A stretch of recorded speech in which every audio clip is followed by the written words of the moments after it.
You and me both.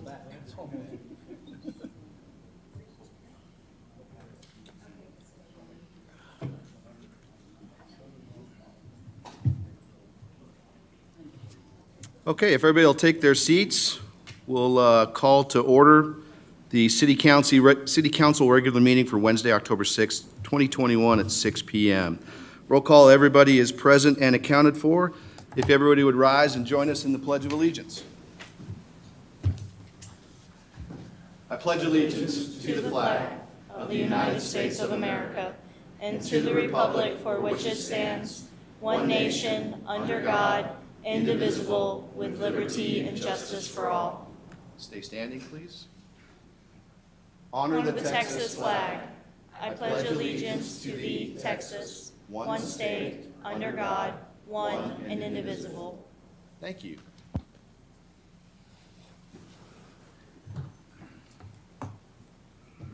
All right, we have some proclamations. The first one in item 4 proclamation is Hill Country Night Sky Month. And then the second proclamation is for Domestic Violence Awareness Month. And did we have Larry Wells? Are you present? Anybody from the Comal County Night Sky? Well, then I'll just read the proclamation. How's that?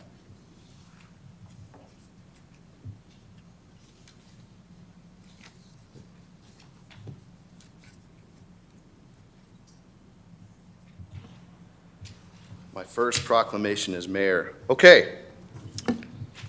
Proclamation. Whereas the aesthetic beauty and wonder of star-filled skies are the heritage of all humankind, and preserving the rich historic heritage and the starry night skies of Garden Ridge is important to its residents, and the influx of people into the Texas Hill Country region and the accompanying light pollution from area lighting fixtures has been steadily on the rise, and light pollution wastes natural resources amounting to at least $2 billion per year in waste and contributes to diminished American energy independence. And addressing light pollution involves making better use of outdoor lighting to direct lights down to where it's needed instead of upward into the sky, putting outdoor lights on timers, and using outdoor lighting only when necessary.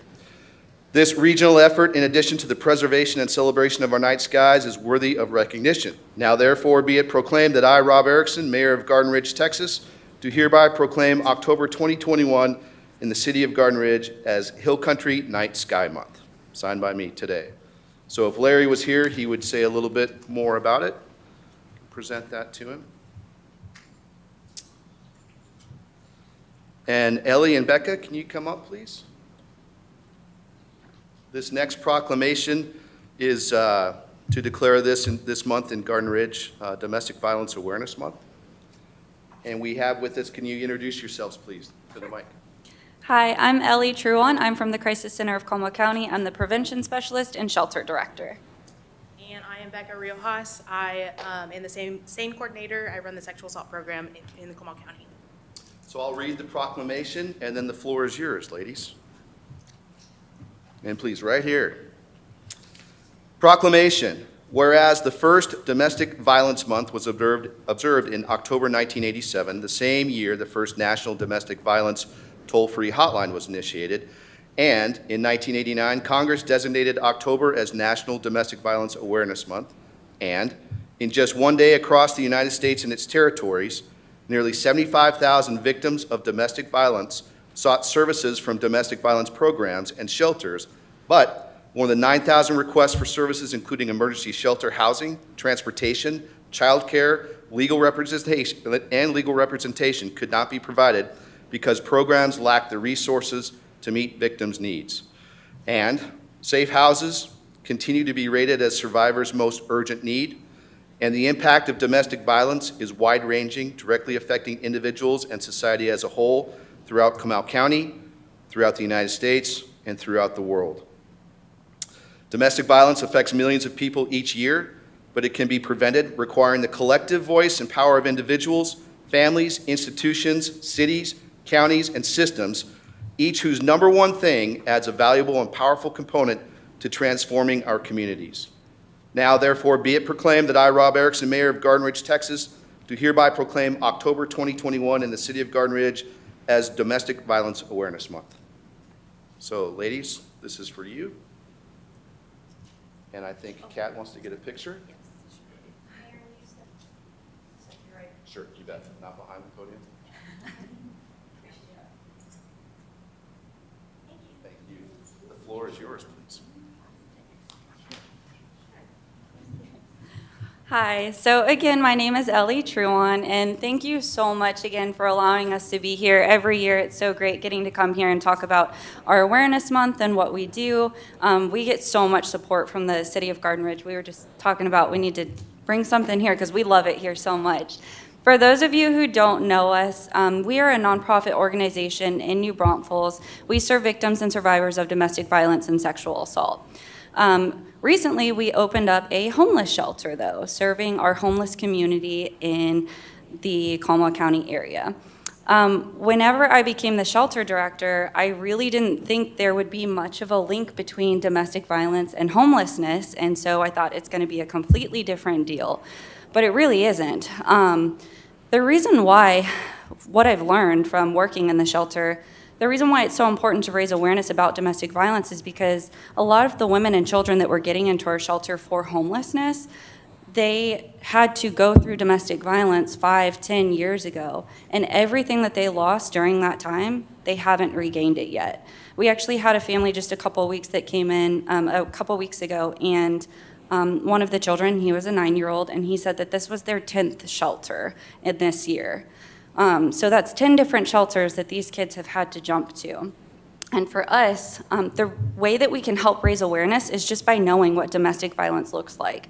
A lot of our clients that come in, we're trying to teach them what domestic violence is because a lot of us still think that it's just the physical, you know, where there's bruises left or cuts or something like that. We can actually see the damage that's been done, but there's a lot more to it. There's the financial abuse, the emotional abuse, the mental, emotional abuse, all of that. And so as far as raising awareness goes, I know that this is not the easiest subject to talk on, but educating ourselves on what is domestic violence, what does that look like, what can we do whenever we hear about it, whenever we see it, whenever someone that we know and love comes and talks to us about it, and what are the resources that are available to those individuals. It doesn't necessarily mean that we have to dive into it and deal with it every single day, but just knowing what it is and how to help those individuals who are experiencing that is so incredibly important. For those who are experiencing it now, but also for those who experienced it years ago and they're still struggling from it, and it results in things like homelessness. So again, as always, we really appreciate you guys allowing us to come out here and raise awareness about it. I know it's not something we always want to hear about or talk about, but we do love being able to come out and raise awareness and talk to y'all about it. We have a vigil happening tomorrow night. It's at 6 o'clock. This year it's a little bit different. We usually have it downtown at the plaza, but this year we are doing virtual. So that is going to be on our Facebook page. It will be Facebook Live at 6 o'clock. You can follow the Crisis Center of Caldwell County, and we will talk about the statistics of the lives that were lost this year to domestic violence and what we're doing to help raise awareness and hopefully put an end to all of this. So again, as always, thank you so much for your support and for allowing us to come out and talk tonight. Back up.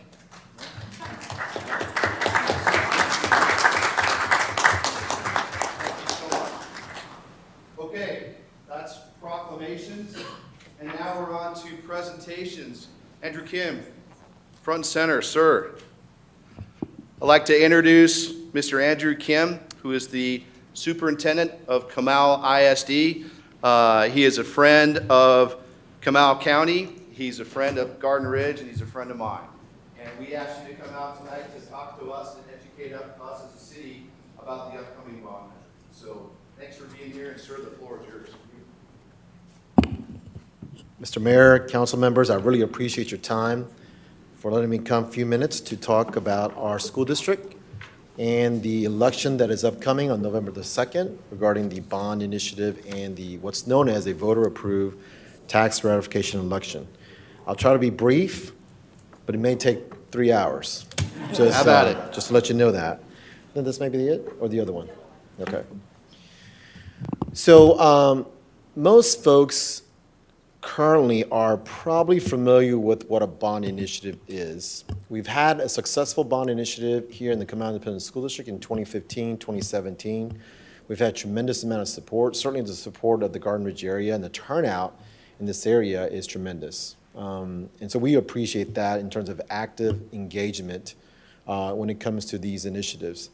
Typically, bonds by law are used to build buildings as well as provide or purchase one-time funds or not reoccurring items to the school district. Bonds essentially works like this. The Comal Independent School District, if voters were to approve that, will give us voter authority to sell Comal Independent School District bonds literally in Wall Street. Large institutional investors like Travelers Insurance, State Farm, actually gobble up our school district bonds. And then proceeds come in that way, and then we pay it off in about a 25-year more sort of increment or a 5-year increment, depending on the various projects that are out there. So that's how bonds work. Bonds are, once again, as relegated by legislature. We can only spend dollars towards the projects that are listed and that are identified in our proposals. What's interesting, though, this time around, we have what's known as a voter-approved tax ratification election. It's a big phrase of a word, but what that essentially means is that as a school district, we are solely dependent on tax dollars to operate as a school district. We do get additional dollars as a result of additional student enrollment growth. So anything above and beyond that, if we want to operate with more things, if we want to give our, for example, our staff members a raise, the legislature has now made it so, since 2019, the 2 sessions ago, that school districts have to go out to the public and ask for an increase in their revenue source in order to generate additional funds to be able to use for operational purposes like increasing staff pay. And that's where we are. Now, why are we even talking about any of this stuff? There's a thing called growth, and I think we're all running into it here and there. I was at the Capitol this afternoon meeting with a couple senators, and on my way up, I got as far as the Walmart distribution center because I-35 was pretty much shut down with some accidents, which means Green and everywhere else is pretty much packed, and there's a lot of congestion in this area. Certainly, Comal County in the latest census report is the 2nd fastest growing county in the United States. The city of New Braunfels in that category certainly is one of the fastest growing cities in the United States. In the large category, from my understanding, Boise, Idaho is #1, with Austin being #2. Who would have thought Boise, Idaho would be a fast growing area? Now, this was New Braunfels a couple weeks ago. It's no longer the case. And it is firmly congested, and there is definitely an infrastructure issues that are out there. While we are very nostalgic about the past, and certainly we want to honor the past, certainly we are welcoming a lot of new kids to our school district. And we appreciate that. We are very fortunate to have new student growth in our school district. In fact, even in the pandemic school year of last school year, we gained 1,000 new students. Now that's pretty not the normal compared to other school districts nearby or in the state of Texas. Now, of course, when it comes to new students, we have to figure out where to place them. Certainly, we do not want to have classrooms of 50 kids, 72 kids, and so forth and so on. So we are currently using many portables out there. Those of you who have children or driven by Garden Ridge Elementary School right across the road here know that we have quite a bit of portables out there. And potentially right now, we are looking to put portables in the parking lot because we're running out of space at this particular place. So with that, how do we keep pace with that particular growth? And that's a challenge with growth. Growth has great things. It provides also great opportunities for our students.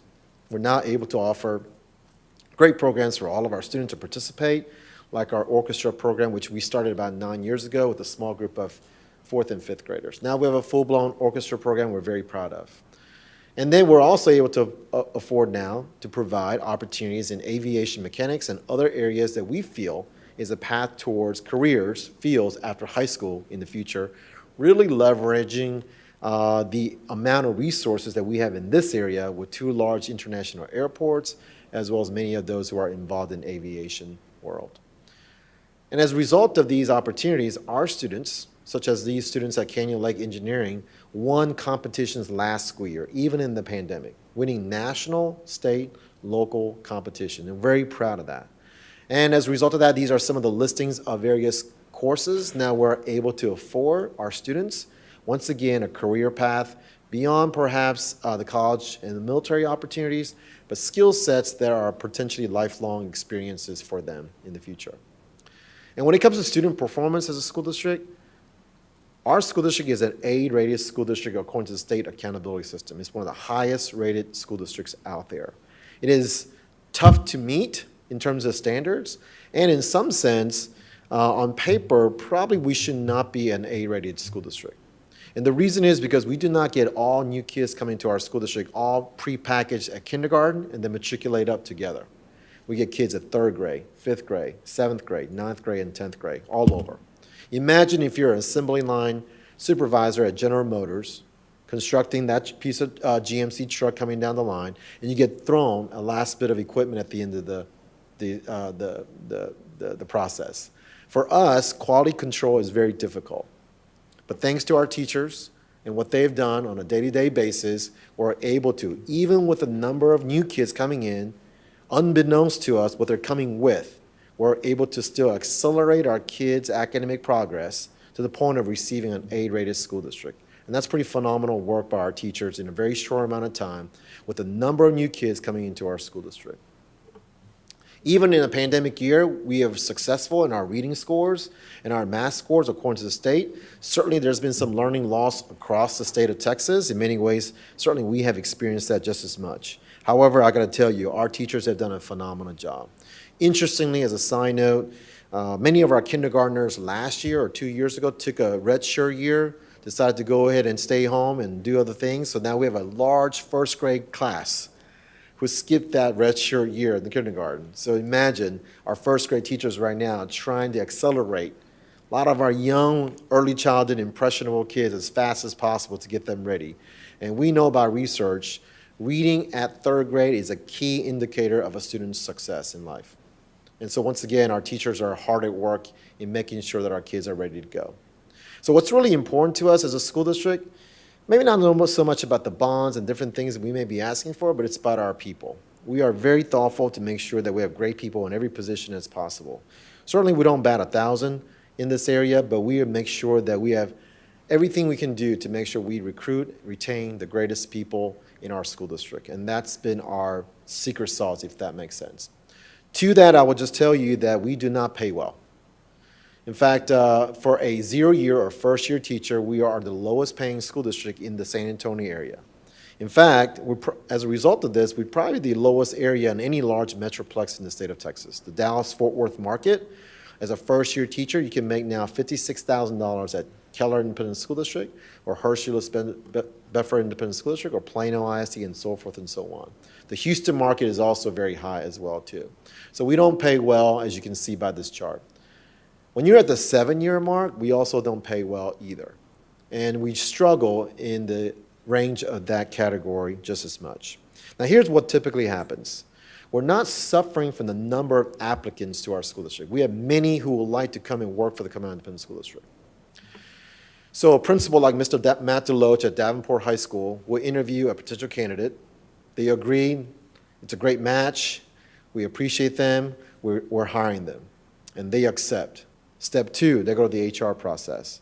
It's at the HR process when they see the actual salary schedule that we have lost some folks. And this past summer, we probably lost more folks in the hiring process than ever before. We've always had a gap, about a $2,000 or $3,000 difference with our neighboring school districts, but now that gap has gotten widened and widened and widened. And when you think about new kids in our schools, we need great new talent as a school district. Certainly what we're asking for is some way to support our teachers and our staff members as we think about the future of our school district.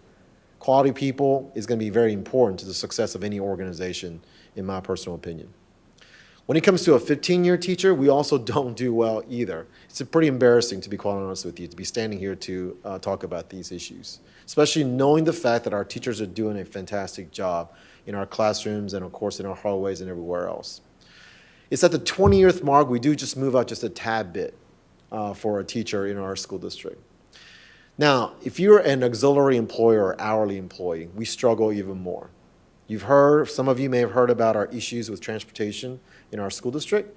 We have to go ahead and cut our routes because we're not able to obtain or add additional new drivers to our school district. We pay at $13.50 an hour for a brand-new bus driver.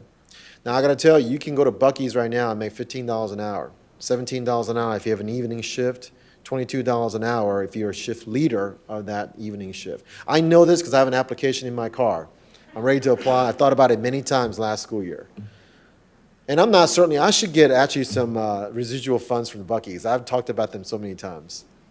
But as you can see, we have drivers with us who've been with our school district for some time, and they do make more money, but it's hard to get new drivers into our school district.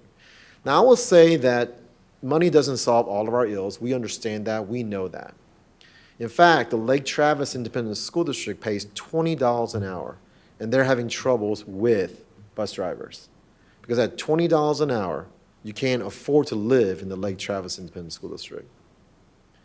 At $13.50, it's hard to now live in the Comal Independent School District of 589 square miles. The average home price right now in the Comal Independent School District is $355,000.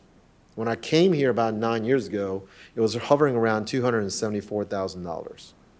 Blame it on all the folks moving here from Idaho. I don't know what's going on. But the market share, the market price has gone up quite a bit in our area. People are very proud. When it comes to our custodial staff, we even do worse at $10 an hour. It is no wonder why we have a vacancy of 55 positions in our custodial staff throughout our school district. So we're struggling to find folks who, in my opinion, have been unsung heroes last school year and this school year, making sure that our schools are clean, ready to go in the evenings and the next day for all of our kids and staff members to enjoy safely.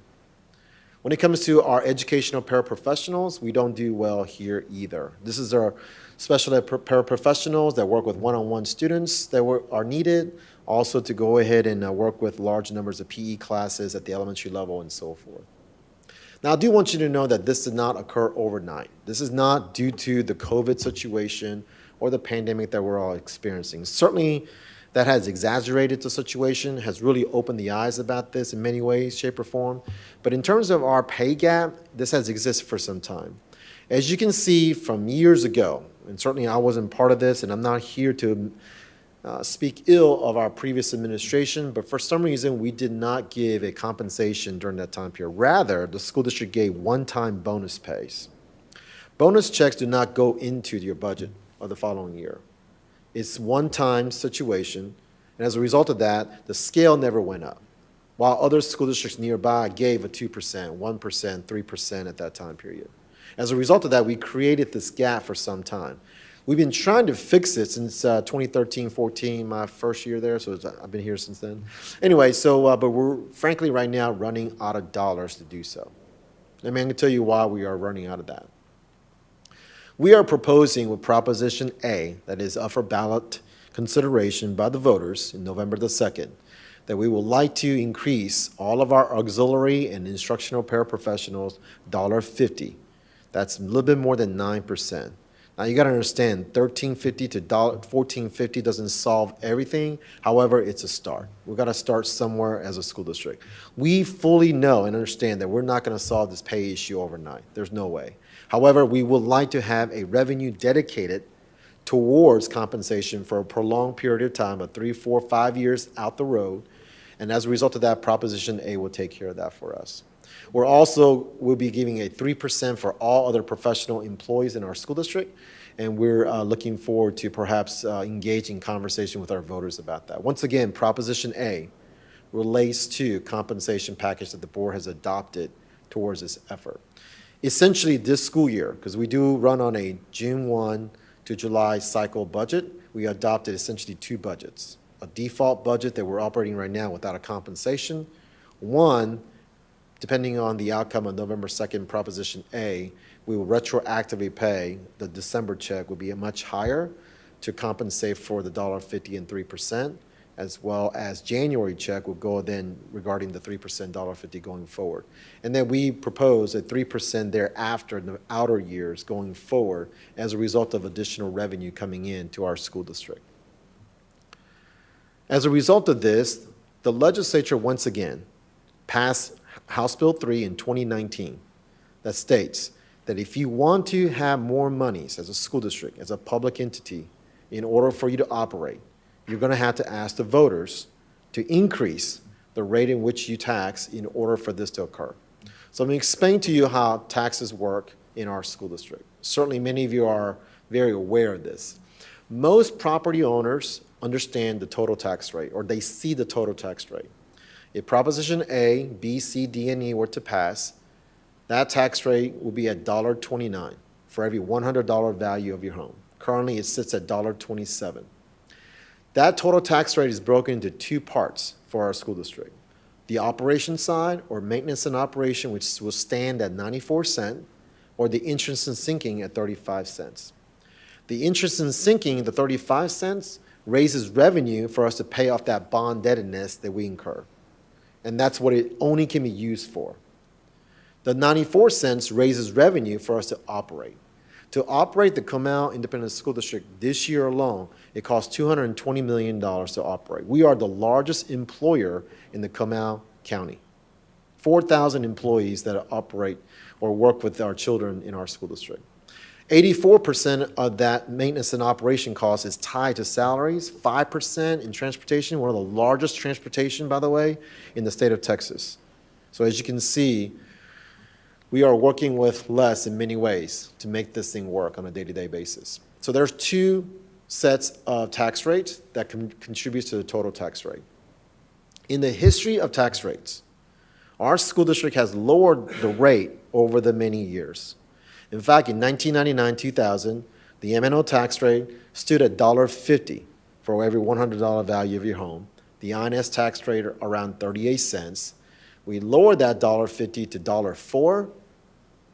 The INS tax rate went to 39 cents, and we lowered to 35 cents, and it's been compressed down since then. And as you can see, since 1999-2000, we had to now compress that M&O tax rate due to the law that got passed.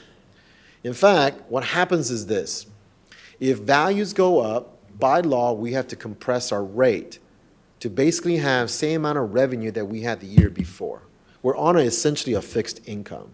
Now, we do get additional dollars as a result of new student enrollment growth from the state of Texas, but that money is used to, guess what, hire additional new teachers.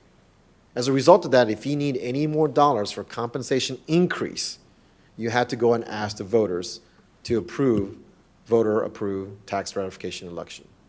If Proposition A were to be successful in November the 2nd, as you can see, the history of and the projection of the tax rate on the M&O side, it stood at 97 cents in 1999-2000. We compressed down to 92 cents as a result of the law, as values going up.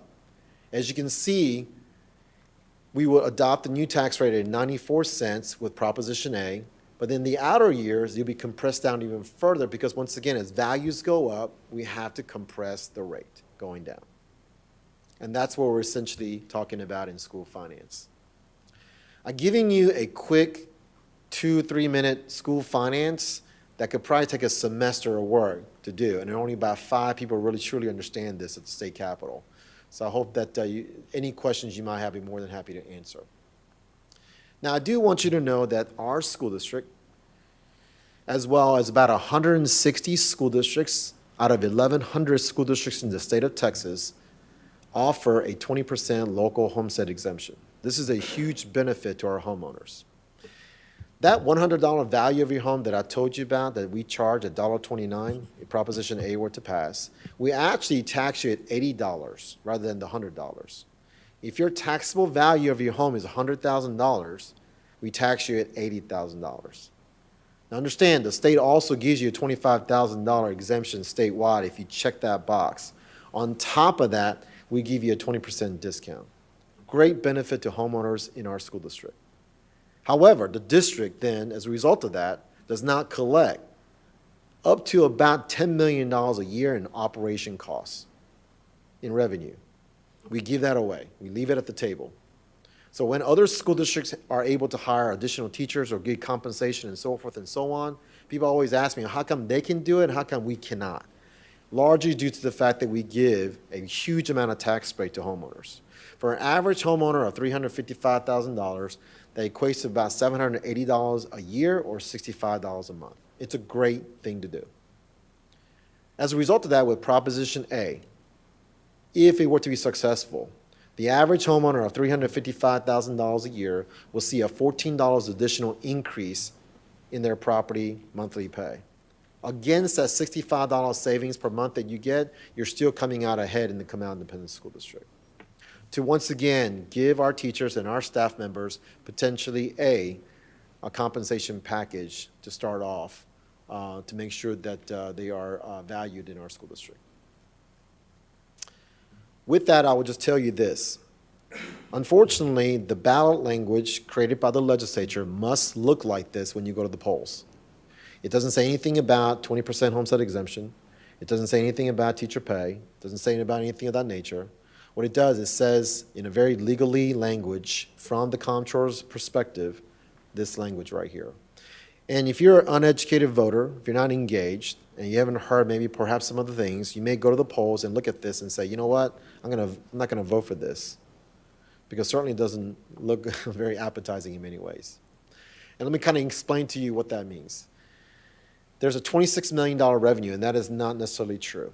When we increase local aid, meaning local effort to raise our own dollars here to keep, state aid comes down. That difference is about $20 million.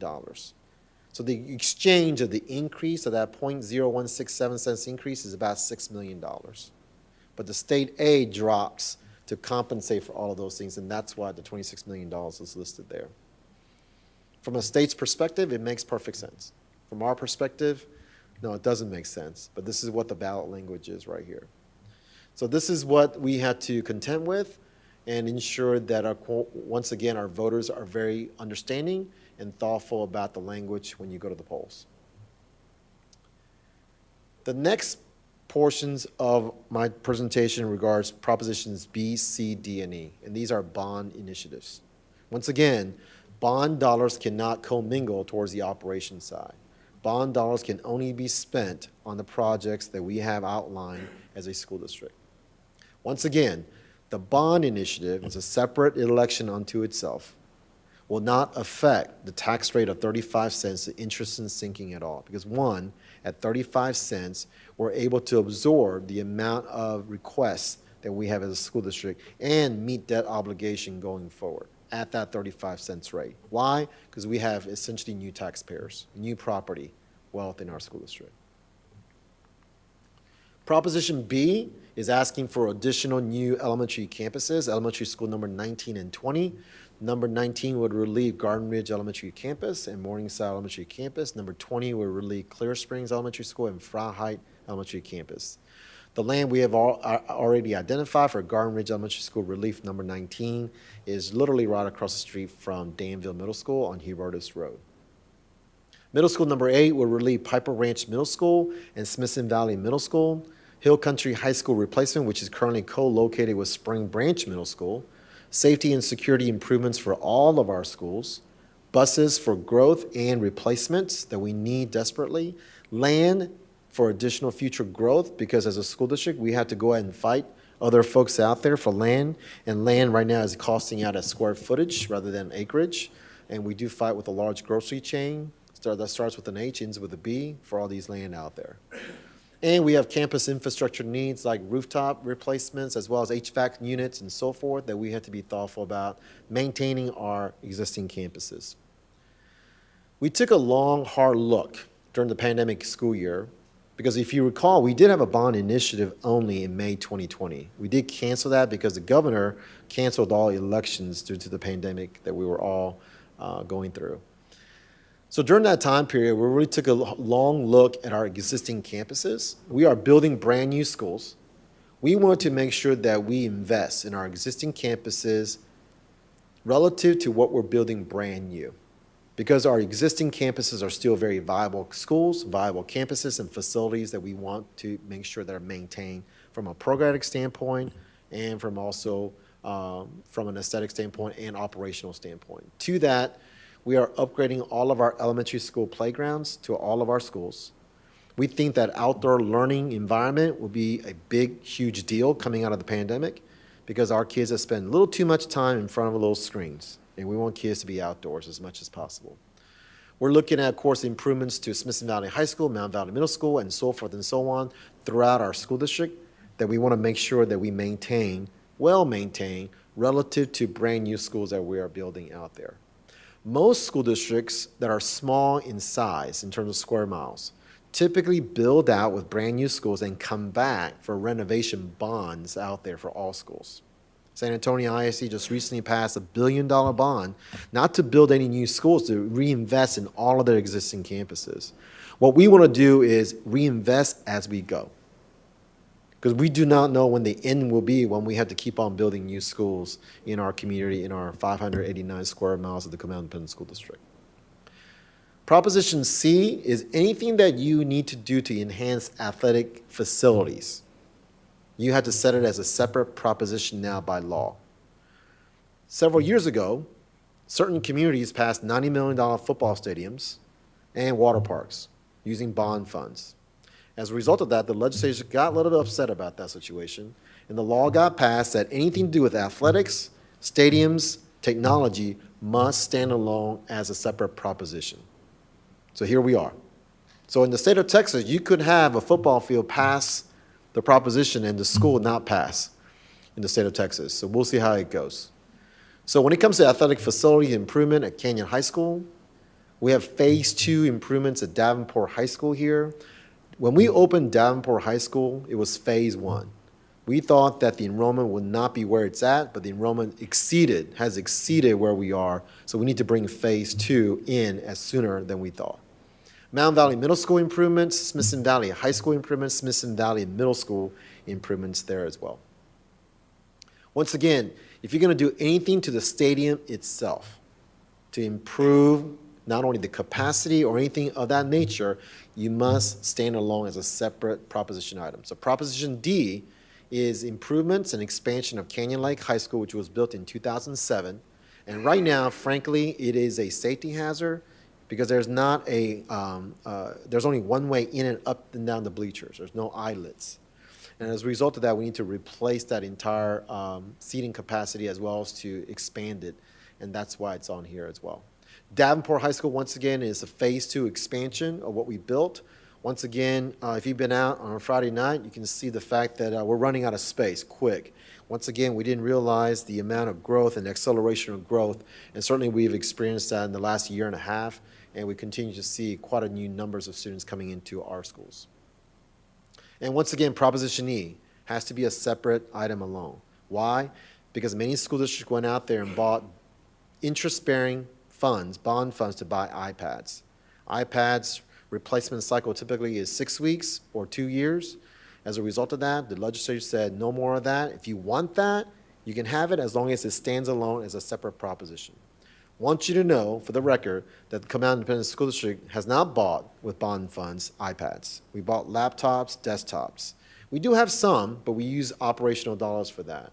In 2015, the last time we asked for technology devices, which we have put it on a rolling schedule, essentially what we're asking for is a replacement cycle of those laptops and adding more because we have more kids in our school district. And upgrade to our infrastructure and technology in our school district with a lot of the folks that we need to take care of. So Proposition E is a separate item there that benefits all campuses throughout our school district. Once again, in summary, there are 5 propositions. Proposition A affects the M&O tax rate, contributes to the compensation and additional teacher hires to relieve class sizes throughout our school district. Proposition B, C, D, and E affects the INS rate, and in this case, it will not result in a tax increase of that 35 cents to absorb Propositions B, C, D, and E. I'll turn it over to you, Mayor, for any questions or comments at this time. Thank you once again for having me here tonight. Thank you so much, Mr. Kim. That was a very well thought out, well presented presentation and very polished. And you made all of us smarter. We appreciate that. I'll open up to council specific questions. John? No. Lisa? Jesse? Todd? Okay. All right. In the interest of time, we're going to thank you for your time and give you a hand. Oh, thank you. No, appreciate it very much. And I will apologize. I know what it feels like to be on your seat when folks may leave after the presentation. I would typically stay and listen to other events and things, but my son is playing tonight, at the JV football game. So I'm going to try to make it and see him play a little bit. So I apologize for my absence for the rest of the night, but we once again appreciate your support, appreciate your engagement and thoughtfulness for all of our students and our teachers, especially the ones right across the street. So we appreciate you so much. Thank you. Appreciate it.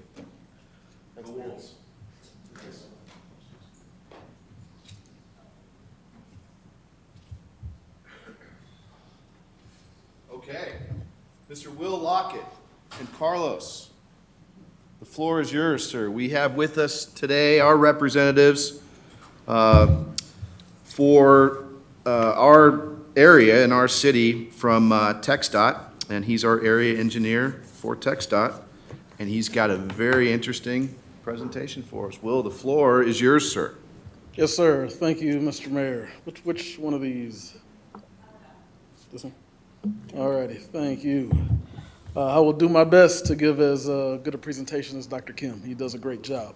Yes, but I was asked to come speak on some projects here in the Garden Ridge area and around the Garden Ridge area, and just give a general update on some projects that TxDOT has going on. So I put together a quick presentation. If anybody has any questions, feel free to ask them, interrupt me, and I will try to answer them as best as I can. All righty, TxDOT update. Before we get to projects, one thing I like to do is talk about safety, and safety and transportation is a big subject to all of us because we all are on those roadways. We all drive 35, we all drive 3009 or some county roads. One improvement, as you can say, in safety that TxDOT has started is our HERO program. It is known as the Highway Emergency Response Operation Program, or HERO for short. This began fall of 2020. It started out as a 4-year program funded by our MPO and local, there were local agencies, that's the word dismissing behind the truck picture. The duties are to help relocate minor crashes, assist stranded motorists, clear lane debris on our highways. It is limited to the interstate highways and some major U.S. highways within Bexar County, but it also includes 35, and it includes 35 from Bexar County all the way up to the Hays County line in San Marcos. And basically, if you've been on 35 and seen an accident, you've probably seen one of our trucks above here helping stranded motorists. There's approximately a 20-minute response time. We do have full coverage Monday through Fridays from 5 a.m. to 9 p.m. And on the weekends and night, it is a limited coverage area. But for 35, the good thing about this is this HERO program abuts up to the similar program coming out of the Austin district. So if you're traveling from San Antonio to Austin, there is a number you can call for the emergency response. Our number is 210-732-437. Is that a 6? Thank you. Well, my eyes are getting there. But HERO, that'll be the number here in San Antonio. That'll get you to our TransGuide office and get you to their dispatch as well. But very good program. This has received many rave reviews, and everybody likes it. But it's our HEROES program. And once again, it focuses on 35, I-10, 410, parts of 1604, 281, US 90 in San Antonio as well. But it does cover all of 35 between San Antonio, New Braunfels, and up to the Hays County line. All right, let's talk about our projects. One of the biggest projects, and I believe there was a recent presentation given to the city of Garden Ridge on our 35 NEX, which is called the Northeast Expansion. This is a very large project in efforts to expand the capacity of IH-35. Project limits for our central project is from 410 North to FM 3009. Our contract execution was this summer, July 22nd. The NTP, or Notice to Proceed, was issued August 3rd. And so basically, this project is what we call a design-build project. We have a Alamo NEX Construction LLC, which is pretty much a conglomerate between Weber and Ferrovial, and they have started, basically the design portion of this project. We should have a groundbreaking spring 2022. We're anticipating a start of design in late 2021. You've probably noticed some lane closures on 35. If you've driven from here down to San Antonio, might be some survey crews getting some data, might be some utility work along the frontage road as well. We're anticipating the start of this construction mid-2022. A very long project, 6.5 years, and a cost at $1.5 billion. There are also two other projects connected with our NEX project. That is a south and north segment. The southern segment is from North Walters to 410 North. If you're up near the Fort Sam Houston area, kind of the, what's that water park, Splashtown, going north through Walsham and Ritterman. That is the south project. We're still evaluating the delivery method. There's not a determined let date, and the estimated cost is $940 million. The northern section, which will be from 3009 to 1103, is still in our Wave 1 procurement. Do not have an anticipating letting date. In fact, we're still working on how we're going to deliver this project as well, if it'll be a design build or the regular design bid build. And we're expecting this construction cost to be another $430 million. So this northeast expansion, you're looking at over $1.6 billion worth of projects to expand 35. Here's the rendering of what it'll look like. We're looking to install some elevated general purpose lanes and an HOV lane in each direction. Similar to how 35 looks if you go through Austin, just elevated lanes. I believe we're looking at a total project length, if you're looking at both directions, probably 40 miles of bridges. So very extensive project. So as you drive to San Antonio, there will be some headaches, there will be some pain, but we ask you to have patience.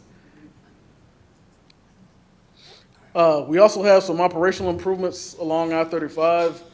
This is one project that is underway as we speak, and this is from our 1103 to Schwab Road. The overall project study went to the Guadalupe River, but we pulled out a phase 1 project, which was from 2252 to Schwab. This will be operational improvements on the frontage roads and the intersections. We're reversing some of our ramps in anticipation of tying into the Northeast Expansion Project. We're also installing some via parking rides along the freeway. This project is at $120 million. I'm sorry, the overall project is $120 million. Our phase 1 construction is at $25 million. This let back in 2019, and we're looking to wrap up this construction, hopefully, weather pending, by the end of this year. Fingers crossed. But that is weather pending. But that project is underway right now. And all this is an effort to help the mobility on 35. Some other projects that are close to Garden Ridge, but that'll affect your mobility through San Antonio, is our initiative to widen Loop 1604.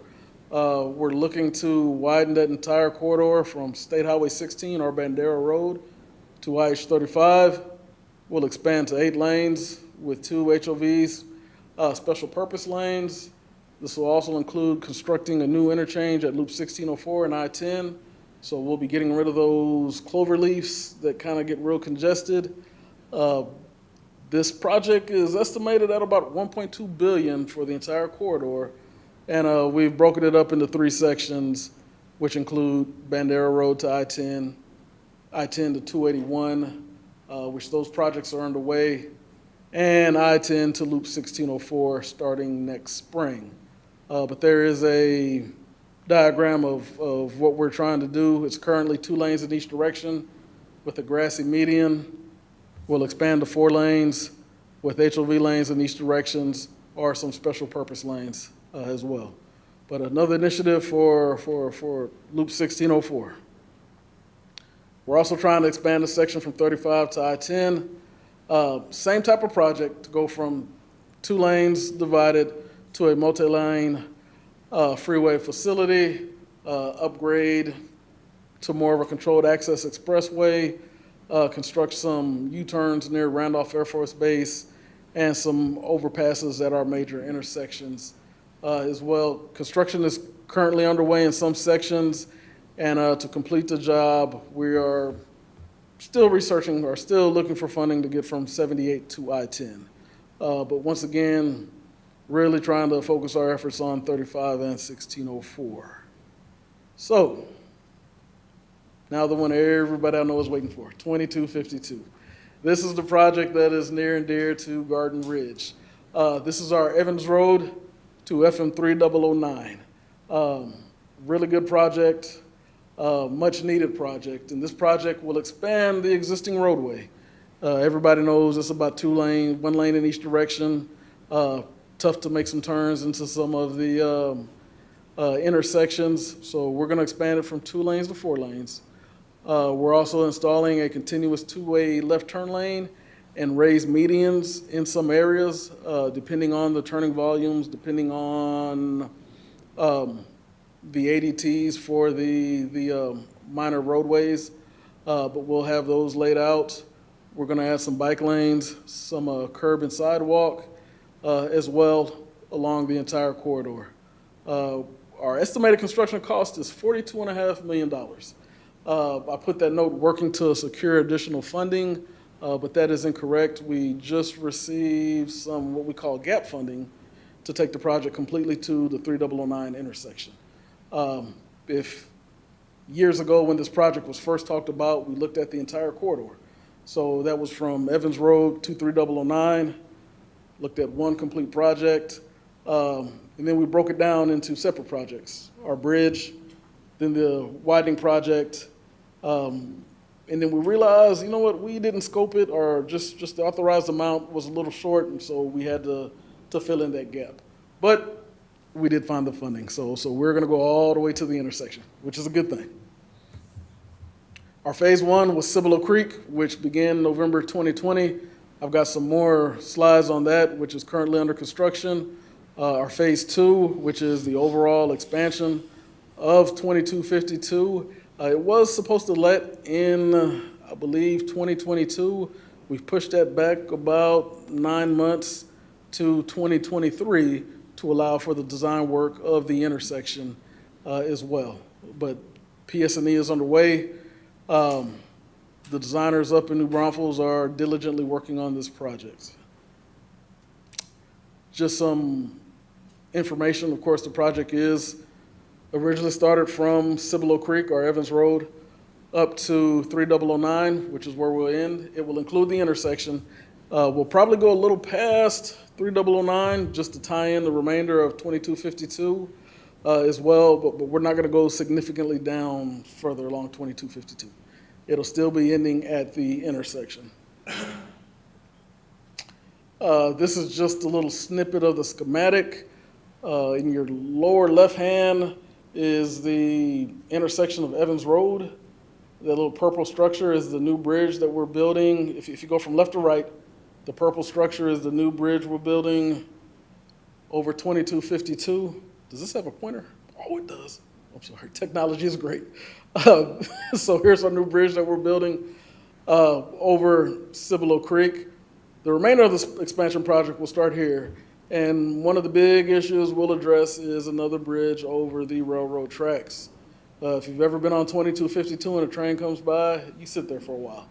So, and to be honest, that was one of the reasons why, the project was separated. There was a tremendous coordination effort with the railroad to come up with this design. But that's just a little snippet of it, and so we'll get this project started and give everybody some relief from waiting on the train. Just a little look at the typical section. This is what we have now. 2252, right at about 40 feet of width. Both lanes of traffic are opposing each other. In some locations, we may have a turn lane, but most of 2252 is just 2 lanes undivided. You got the double yellow sitting in between you.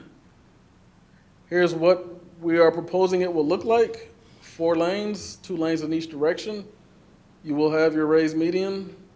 We will have sidewalks and bicycle lanes from Evans to Marbach Lane.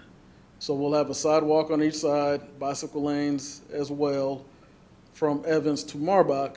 And then the remainder from Marbach Lane to 3009, we'll still have the 4 lanes. We'll still have the raised median, possible 2-way left turn lanes depending on the location.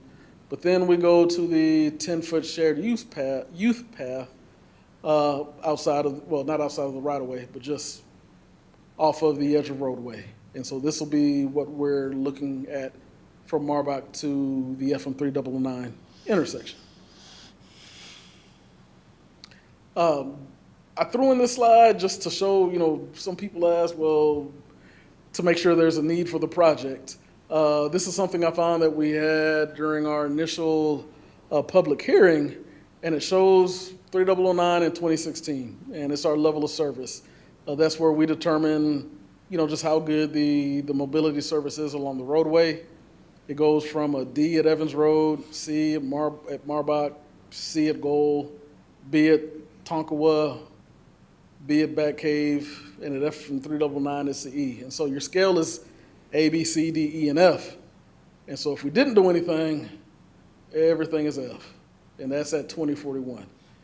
And so based on our studies and our demographic numbers, if we do the project, the level of serviceability stays the same at Evans Road, but consider we're looking at a larger number, or the traffic volume is considerably higher.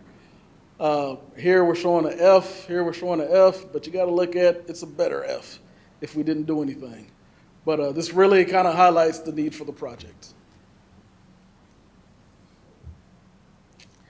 And now our 2252 Evans Road Cibolo Creek project. Project is currently under construction. It's the first phase of the 2252 widening, basically intersection improvements at Evans Road. And the majority of this project is to replace the Cibolo Creek Bridge. We're going to replace it and widen it. It let back in May. Our contractor is Harper Brothers. They're doing a outstanding job. We started the project in November of 2020. We're roughly 35% complete. We're estimating our project completion late spring of 2022, and that is weather pending. Off to the side, here's our present condition, 1 lane in each direction. Over the bridge, we're proposing to have 2 lanes in each direction and a turn lane to help at the intersection of Evans Road. We're also doing some widening on 2252 on the other side of Evans Road to go to a more 2 lanes in each direction, dual left turn lanes to go south on Evans Road, and a right turn lane to go north as well. So project is going well. Contractor's doing good, and we're hoping to get this one done and get out of here so we can start the next project. I've added some pictures of what we're doing at Cibolo Creek. So this is our existing bridge. Here's our contractor, and off on the left, first thing we've had to do was dewater Cibolo Creek. Contractor goes in and builds what we call drill shafts for the new columns. Picture on the right, our contractor is forming up the bent caps. This is pretty much goes across all the drill shafts, all the columns, ties those together. And this is pretty much what it looked like probably 3 months ago. Bent cap, new columns. Here's our existing bridge. It's hard to tell in the picture, but that new structure is much wider. I mean, this is all of the bridge now, and this is half of what we're building. So we're building the new bridge in half. We'll have that built and then demo the existing bridge. And so after the columns and caps are put on, another picture of the caps, we go to a phase that I deem in my book, the most anxious part of construction is when we hang these, 75, 100-foot massive beams. Quietest time on a construction project. But we get there, we hang them, have our beams sitting on top of our caps and columns. Everything is good, everything is put in place. Then we come in with our concrete decking, come in with our rebar, and this is currently where we're at. And so we're planning to pour this bridge structure by the end of the month. So one thing that's been kind of hindering a lot of our construction projects is material availability, including concrete. And that has kind of affected this job, but we're confident we can pour this bridge deck by the end of the month. And here's just another picture, new bridge, considerably higher than the old bridge and much wider. And threw this slide in just to talk about some roadway improvements or some traffic signal improvements that we've done here in Garden Ridge over the years. We installed our traffic signal at North Shanethal Road in 3009. With the building of Davenport High School and the help of Coleman ISD, we've installed a traffic signal at their intersection. We've installed a flashing beacon at Shanethal Road. I know there were a lot of questions on why we did that, but we've installed that as well. This summer, we did about $500,000 worth of work on 3009 itself through the city of Garden Ridge. Really improved that riding surface. Really improved the riding surface. Was really glad we were able to do that. We've got our construction project at Evans Road that I just spoke about. And then with our widening project, we'll be installing a traffic signal at Marbach Lane and at Bat Cave Road. So, yeah, Garden Ridge is growing. And that brings me to the end. Here's my contact information. If anybody has any questions, please feel free to email me. I've got cards I can pass out. Any questions? Thank you, Will. I'll open it up to council. Am I right, John?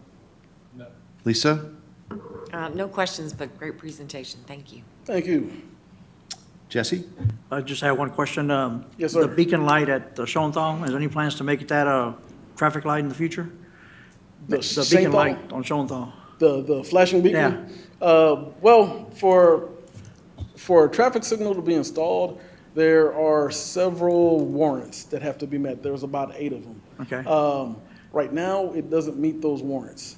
So the reason the flashing beacon was installed is probably as we go back and look through crash history, we might have saw that there were a couple of accidents, a couple of 90-degree accidents there, and determined that it would be good just to have a flashing beacon to alert motorists of the upcoming hazards. Will it qualify for a traffic signal?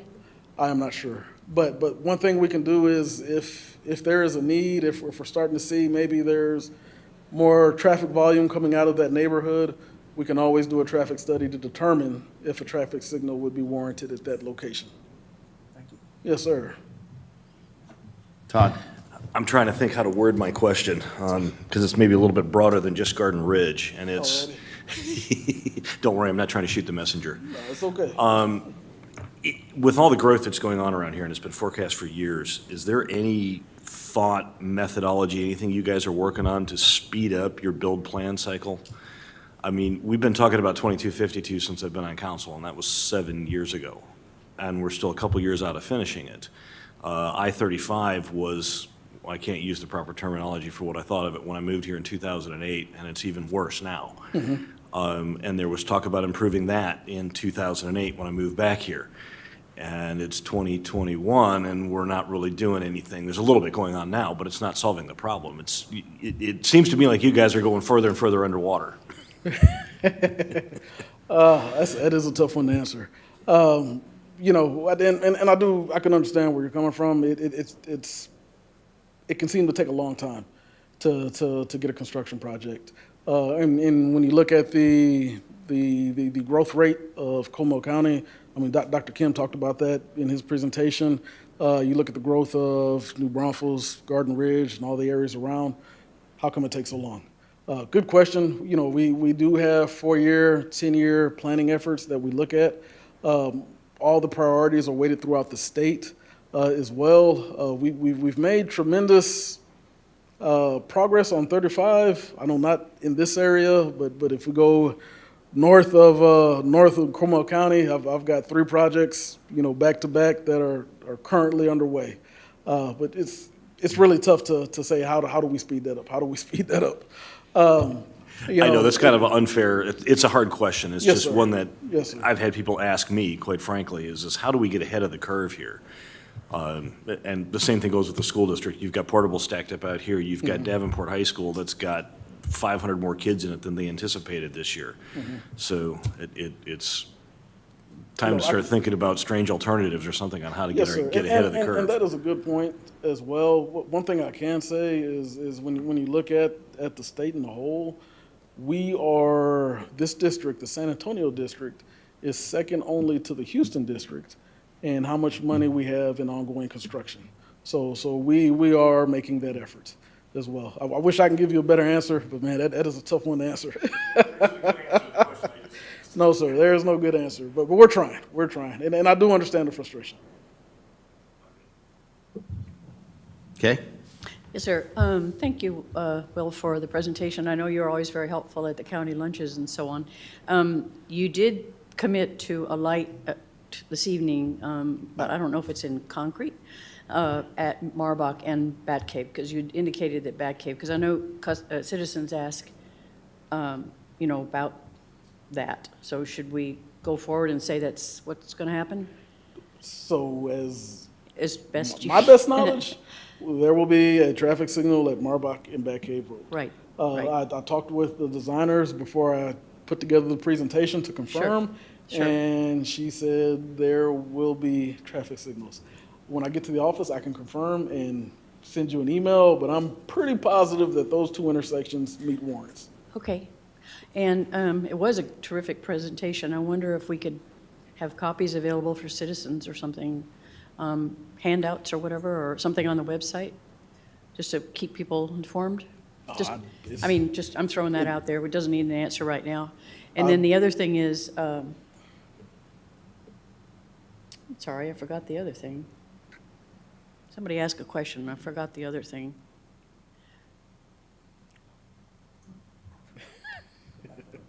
About just a big thank you. Oh, Thanks thank for what you do. If I can get your contact information, I Yeah, can send you an email absolutely. confirming that those signals will be there, but I'm pretty sure they're Sure. going to be there. Oh, They're included in the I project. remembered sorry, I remembered. Well, in fact, I'll give you my card. Can you, is there any talk of having a presentation like we did at Judson High School a few years ago? What was A the- big layout of the estimated progress and so on, and a layout of the project For which? for our section? For the 2252? Yes, sir. There was a public involvement meeting, I believe was it Veterans High School? Yeah, it was at Veterans High School. At Veterans High School. That's usually the only kind of public involvement meeting that we have, but are you Right. asking just a layout to look at what's going on or project updates? No, the veterans thing yeah. So I'm saying, is there one anticipated for the future? That's all.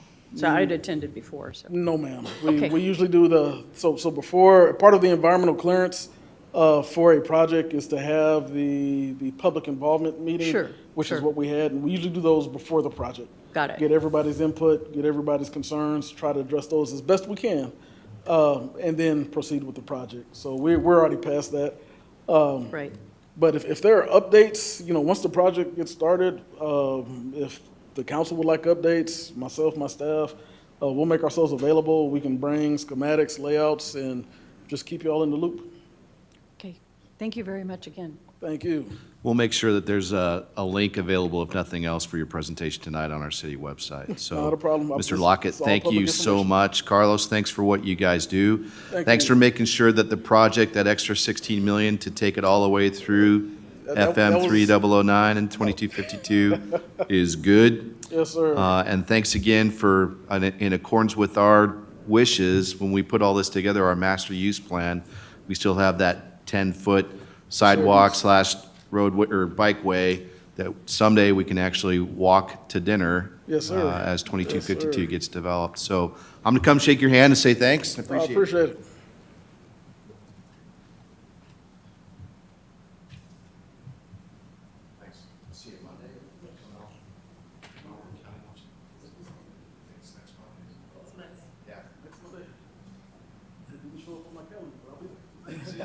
Thank you.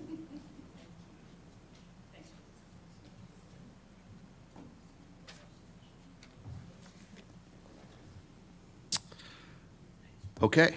Let's do this. We have a couple of council members, because that was an hour and 10 minutes of presentation. Nancy, can we take a quick break? We have a request to do that. We're going to take 5 minutes, quick break, and then we'll reconvene. Thank you.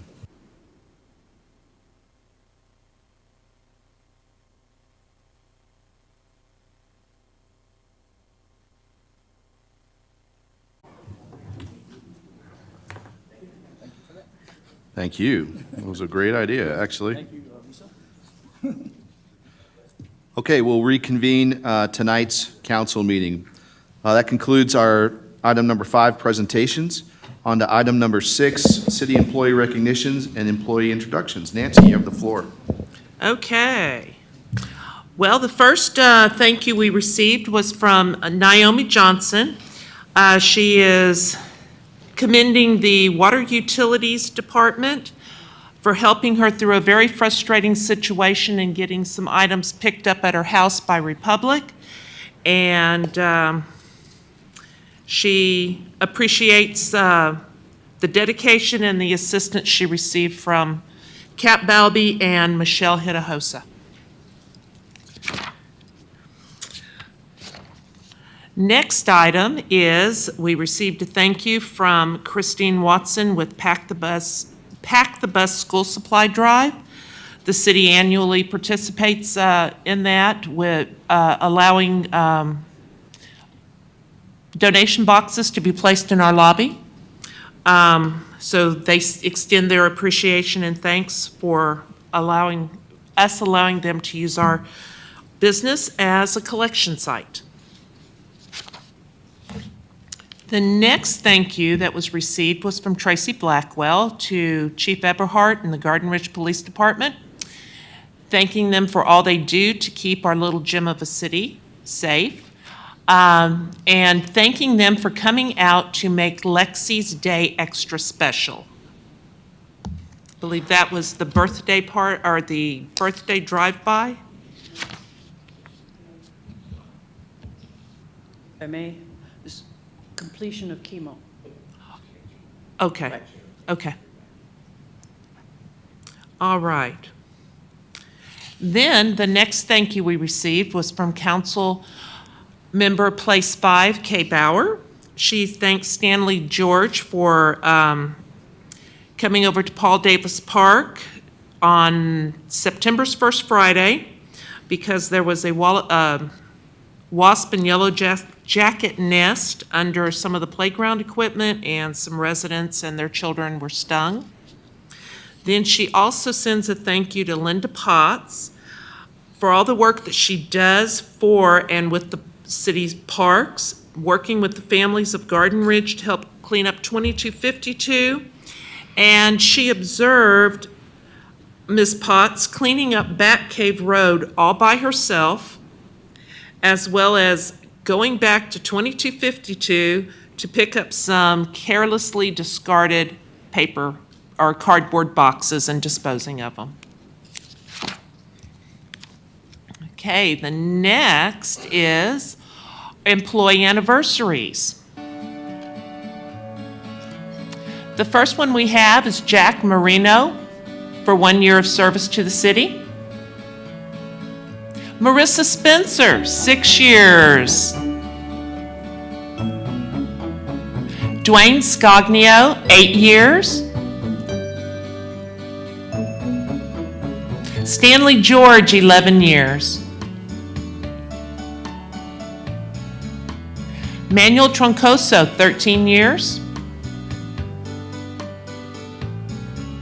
And Linda Crossland, 14 years. Thank you all for your service to the city.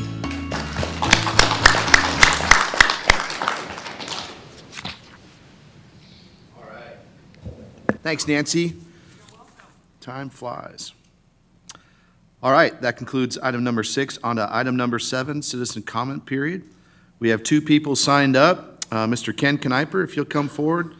As a reminder, you have 3 minutes, and we can't make comments as council to your comments, and we ask that everybody be respectful. Floor is yours, sir.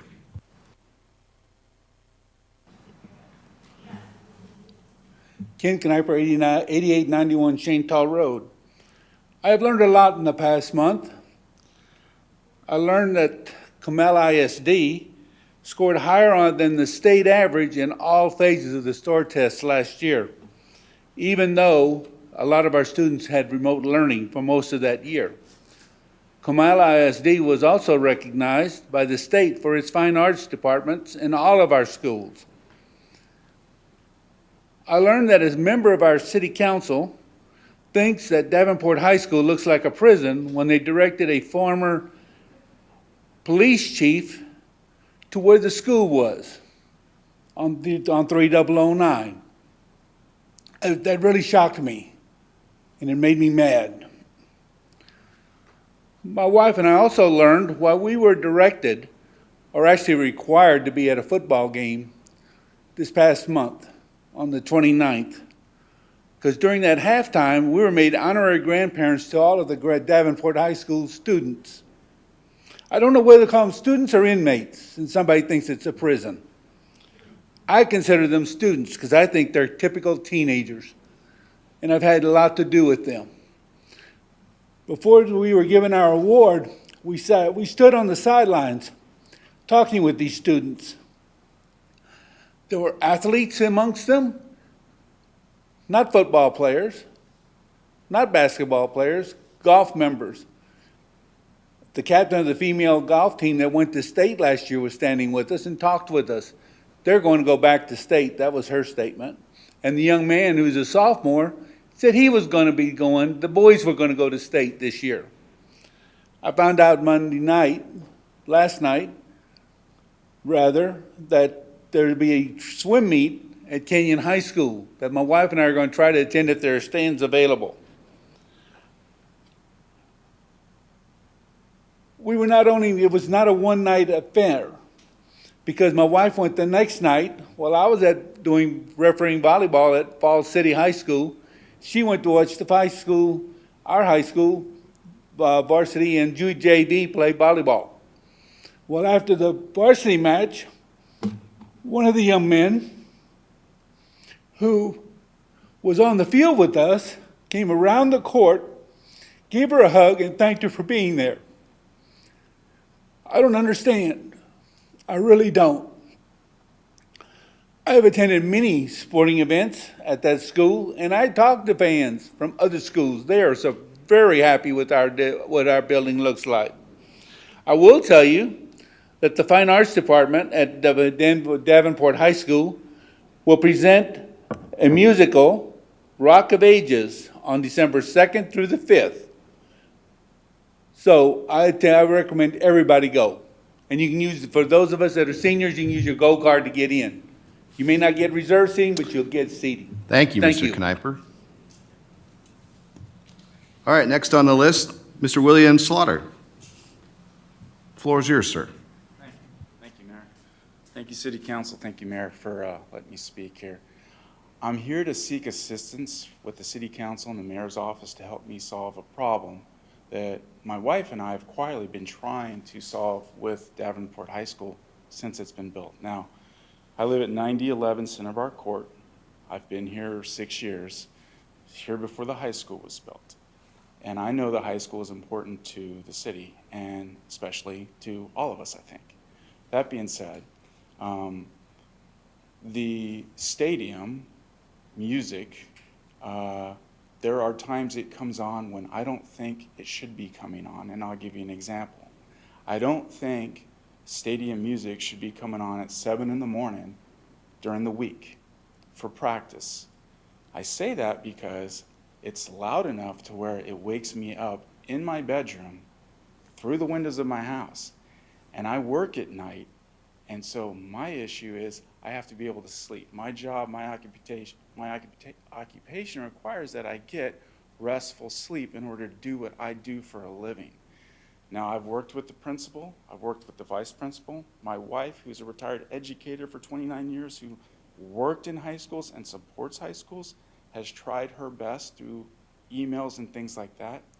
I did speak with the superintendent earlier today to let him know I'd be addressing this. I'd hope he would be here to maybe possibly respond to you, but unfortunately he had to leave.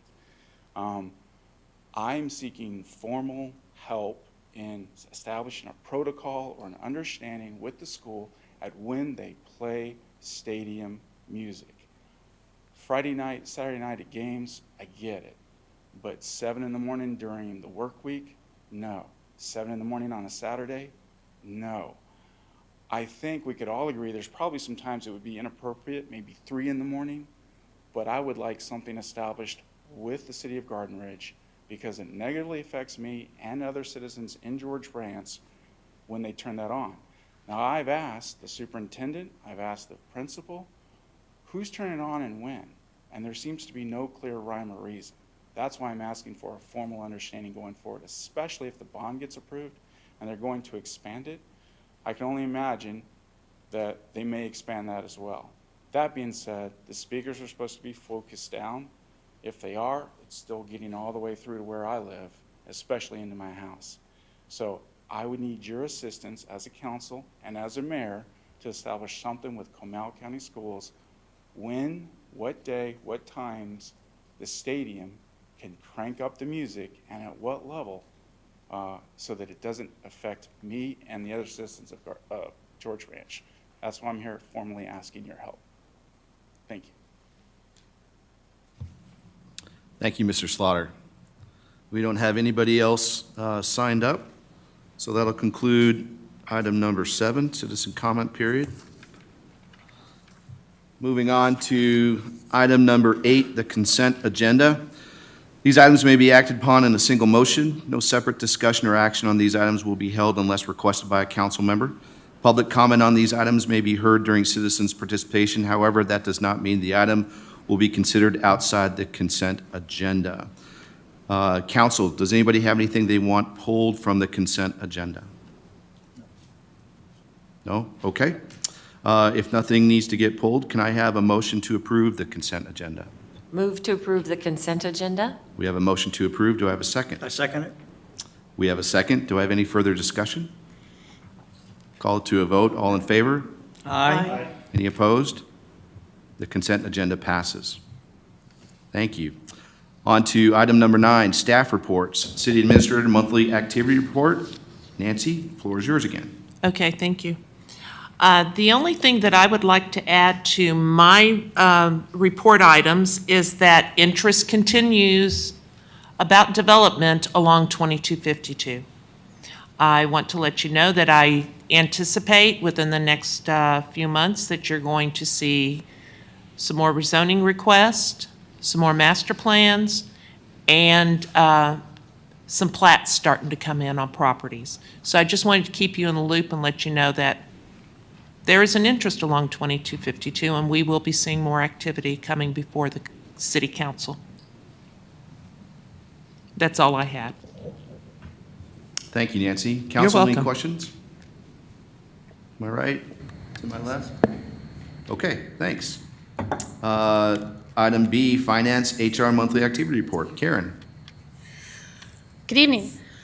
I wanted to let everyone know that Ryan Ferguson has joined the city as a full-time employee as of the 4th, which was Monday. He's been with the city for a little longer than a year as a part-time public works. Now he's going to be full-time, so we're glad to have him.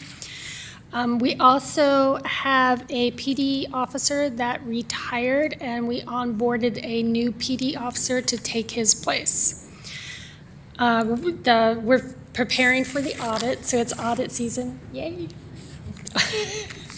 And then I wanted to give you a quick update on the American Rescue Plan Act. So we set up a separate account for the funds, and the first installment, as I've told you, has already come in. The second installment should come in about a year from now. The funds will have to be allocated to specific projects by December 31st, 2024, but paid for by December 31st, 2026. But you can't change the allocation from 24 to 26, so they all have to be allocated. We have identified an individual. His name is Rick Osborne, who is a consultant for City Hall Essentials, who can assist us in the use of the funds. He's extremely knowledgeable of grants, and federal grants specifically, and is willing to help us as little or as much as possible. He's charges by the hour, so we can use him however we see fit if we need to. We've been contacted by the TDM coordinator. Her name is Holly Hensher, who will be supervising the recovery effort with Garden Ridge.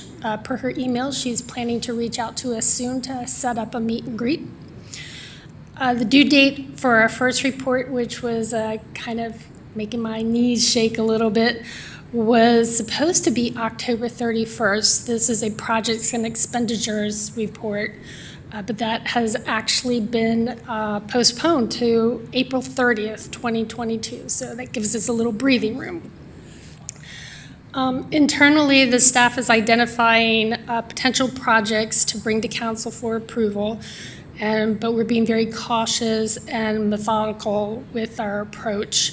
And mostly, well, we're always like that, but in this particular instance, the federal government can claw back the funds. So if we don't use it appropriate, they will put their hand out and ask for it back. So we don't want that to happen. And finally, we're hoping that our engineers will be well-versed in what we can and can't use this for wastewater and water projects, so that they'll be able to guide us through the process also. So that's where we stand with that. And as we have more information, we'll bring it forward to you. Any questions? Thank you, Karen. Any questions from council? All right, outstanding. Thanks for all your hard work and what you're doing. It's been a good month for Ryan. He had a birthday last Friday and is now a full-time employee. That's outstanding. Thanks for all your work that you are doing in conjunction with Nancy with our Recovery Act funds. And I have discussed, so council knows, Nancy and I and Karen have discussed some types of projects we can use those on. So we have a good idea. We'll go forward tentatively, but we won't wait too long because we don't want that money to go back. Right? If it's here, let's spend it. So thank you very much. All right, City Secretary, Marissa, you're on. Thank you. Just a couple things I wanted to highlight on my report. First one is that I just want to remind everyone that Monday is a holiday, so City Hall and Library will be closed. And then the other, you heard a little bit about earlier from Superintendent Andrew Kim about the November election. So the City of Garden Ridge is a branch voting polling location for that election. So early voting will be held in here in the City Council chambers, and that is from October 18th to October 29th. The hours do vary, so those are, you can find them on the city's website, you can find them on Comal County Elections website. And then Election Day voting will be held in the Community and Event Center. So just something I want to point out for everyone who may be here tonight or watching this, that we are a branch voting polling location. We do not have anything on the ballots particular to Garden Ridge only. That is all I have to add. Thank you. Any questions for Marissa? Outstanding. Thank you very much. Chief, item D, Police Department report. You have the floor, sir. Thank you, sir. I wanted to highlight a few things on our monthly report. The first one being we hadn't done it in a while. We've got Pizza with the Police coming up next week. It's on the 14th at 6 here at City Hall. Anybody want to come up? Officers will be here, informal. Come up, have some pizza, have a chat, meet anybody you haven't met. We got a couple of new faces going on. Also, we are having our GRCPAA, our alumni car show, is on October 23rd, and we'll be covering pretty much City Hall and the elementary school parking area. It's getting quite large. It's a great time. It's free to spectators. Come out, see some really nice cars. There's food available. There's different things going on. It's a good time. Bring them all out. And the last thing I wanted to highlight, well, actually, there's two things. We had our National Night Out last night. Had a pretty good turnout. We didn't have one last year, so everybody was kind of out of step a little bit. I think it went okay. We had our vendors here. We had some of our residents come up. I think everybody had a good time. We enjoy them coming out, giving them all the information they need.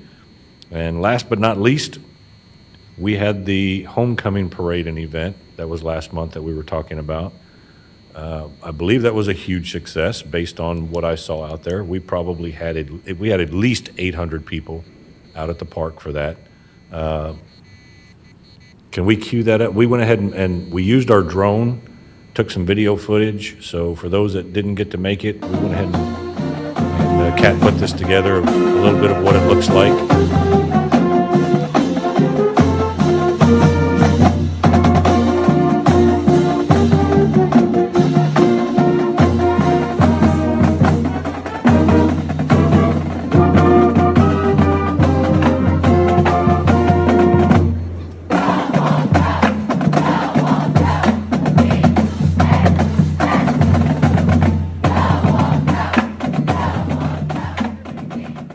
Let the whole town of Garden Ridge hear you. I want to hear it loud. BTP! BTP! I've got your back. We love you. Hope to see you out on Friday night.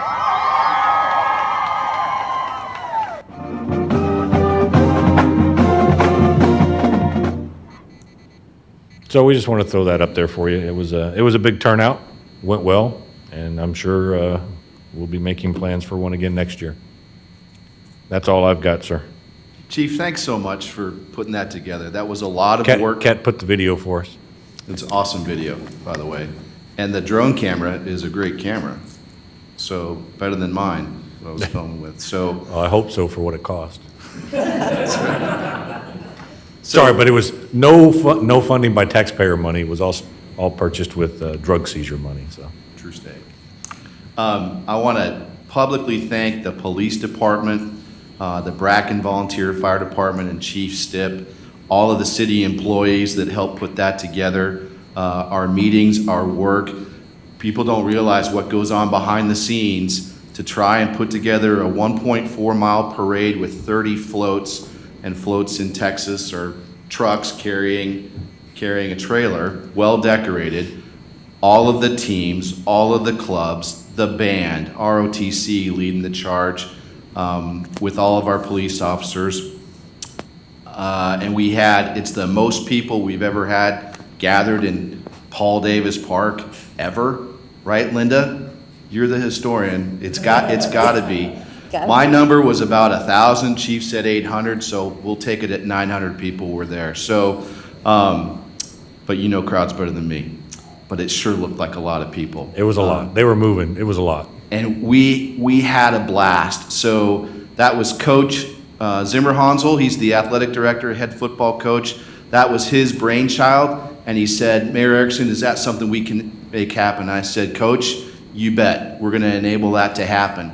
And we all got to yes. The first part of the plan was blocking off 2252 for 20 minutes. And the chief was very patient with the mayor on, okay, so let's talk through that, okay? And eventually we ended up at coming down through Forest Waters, and that was actually one of Coach Z's plans, and it was just a phenomenal event. So thank you to everybody that made that happen. One other thing I got to point out, and this is our city staff, and it's our citizens that make this happen in our local community. I went for a walk by there the next morning at 8 o'clock in the morning, and with the exception of some hard candy on the road on Bluebell, hard candy that had been crushed by a fire truck, there was no way to tell that we had nearly 1,000 people and and all kinds of stuff going on there the night prior. You couldn't tell. And that's what our community, our city, and our schools, Go Wolves, that's what it's all about. So that was an impressive thing for me too. And it was just so cool. I can't believe that I get to be the mayor and do stuff like that. But it's because of you guys, Chief. Pass that on to Chief Stipp again and all of our employees and all of our community members that we got to do that. And yes, we're gonna do that again next year. So thanks, Go Wolves. Council, anything for the chief? Did I say Go Wolves? Okay. I just want to. All right. Hold on, I just Oh, go. want to thank the PD for all the outreach efforts y'all do. It's very appreciative of everything you do, the pizza with the police, the coffee with the cop, the National Night Out, everything y'all do, and I really appreciate how you try to bring in the citizens. Thank you, sir. Thank you. Thanks, Jesse. That was awesome. Okay, on to item E, Public Works monthly report.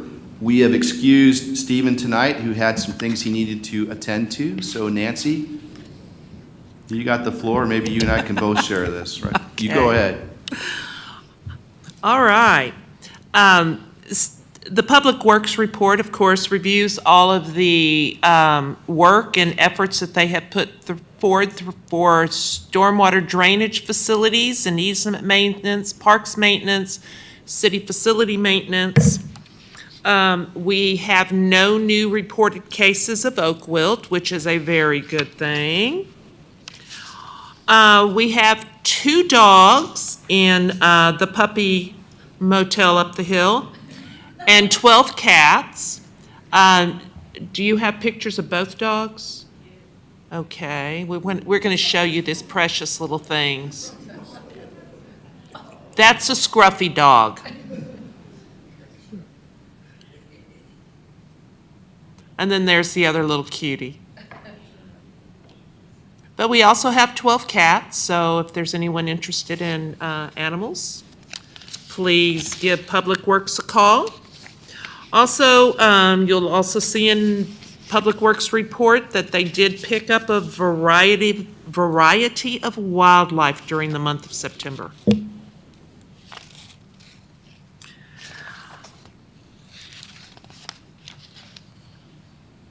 Yeah, skunks, yeah. It must be skunk season. The Water Department report. For the month of September, we used 108.16 acre feet out of the Edwards. For the year's total is 224.99 acre feet, and we still have available 407.11 acre feet to pump out of the Edwards. Total usage from the Trinity for the year is 434.1 acre feet has been used. All of our samples that we had to submit they all passed, nothing failed. Water loss for September 2021 was 2.3%, for an overall yearly average at this point of 8.3%.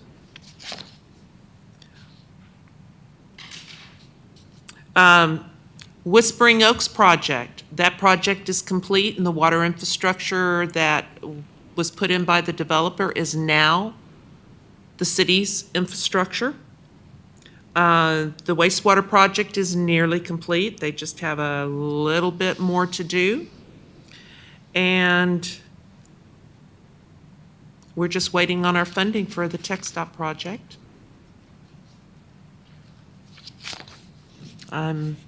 We'll try to answer any questions you may have. Council, any questions for Nancy / Stephen / Public Works? Yes. Please, go. Just want to, I asked Stephen about that unaccountable unsold percentage of 2.3%.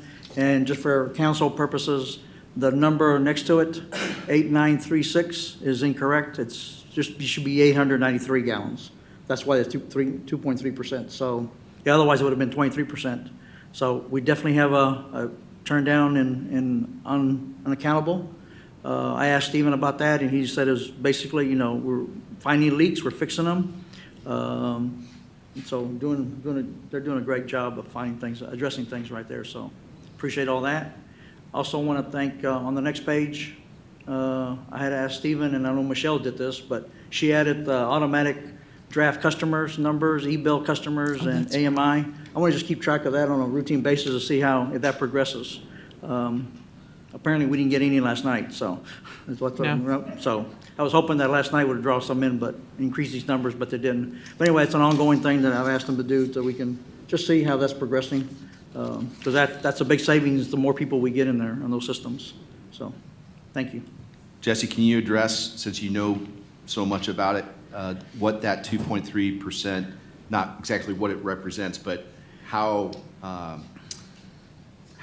much lower that is than a comparable city's average? Well, a comparable city is much higher. Even our highest number that you'll see here is almost 12%. Kind of, it's more like 20. So for us to be down here, I think, our new meters are doing much better in keeping track of how much we're actually, selling. One thing that's not included in here, and it hasn't been included, is keeping track of what the level in the tanks is. How much water we have in the tanks to look at your inventory. I think that number will actually go further down once we start tracking and seeing the double changes in those. So that's one thing I want to work with Stephen to get that into the account. Get that, but it's a number that just represents how much we don't sell, and it's not accountable. How much water we actually pumped in, out of the wells, versus how much we sold that month. And so it's either we lose through leaks. I know I've asked. I know Jacob worked with the fire department to let us know when they, flush the lines, when they do training. They use the fire hydrants, especially on Oro Viejo, for training purposes. So, it's a lot of water that's going there, so we try to get that information from the fire department to also account for it, to get that number down, to be sure we account, so. Otherwise, even the numbers were even higher before that, so. Is that it? Yeah, that's great. A great explanation. I just want to make sure everybody knows that we have a very efficient water department and employees, water commission, and Stephen's not even satisfied with that number. He wants to make it go even lower. So that's a good thing for all of us. Thanks, Jesse. Yeah, one other thing, he also mentioned that the numbers for the Edwards and Trinity numbers really don't, when they switch them going from Trinity to Edwards, something imbalanced, so he's going to be looking at the meter calibration also on that.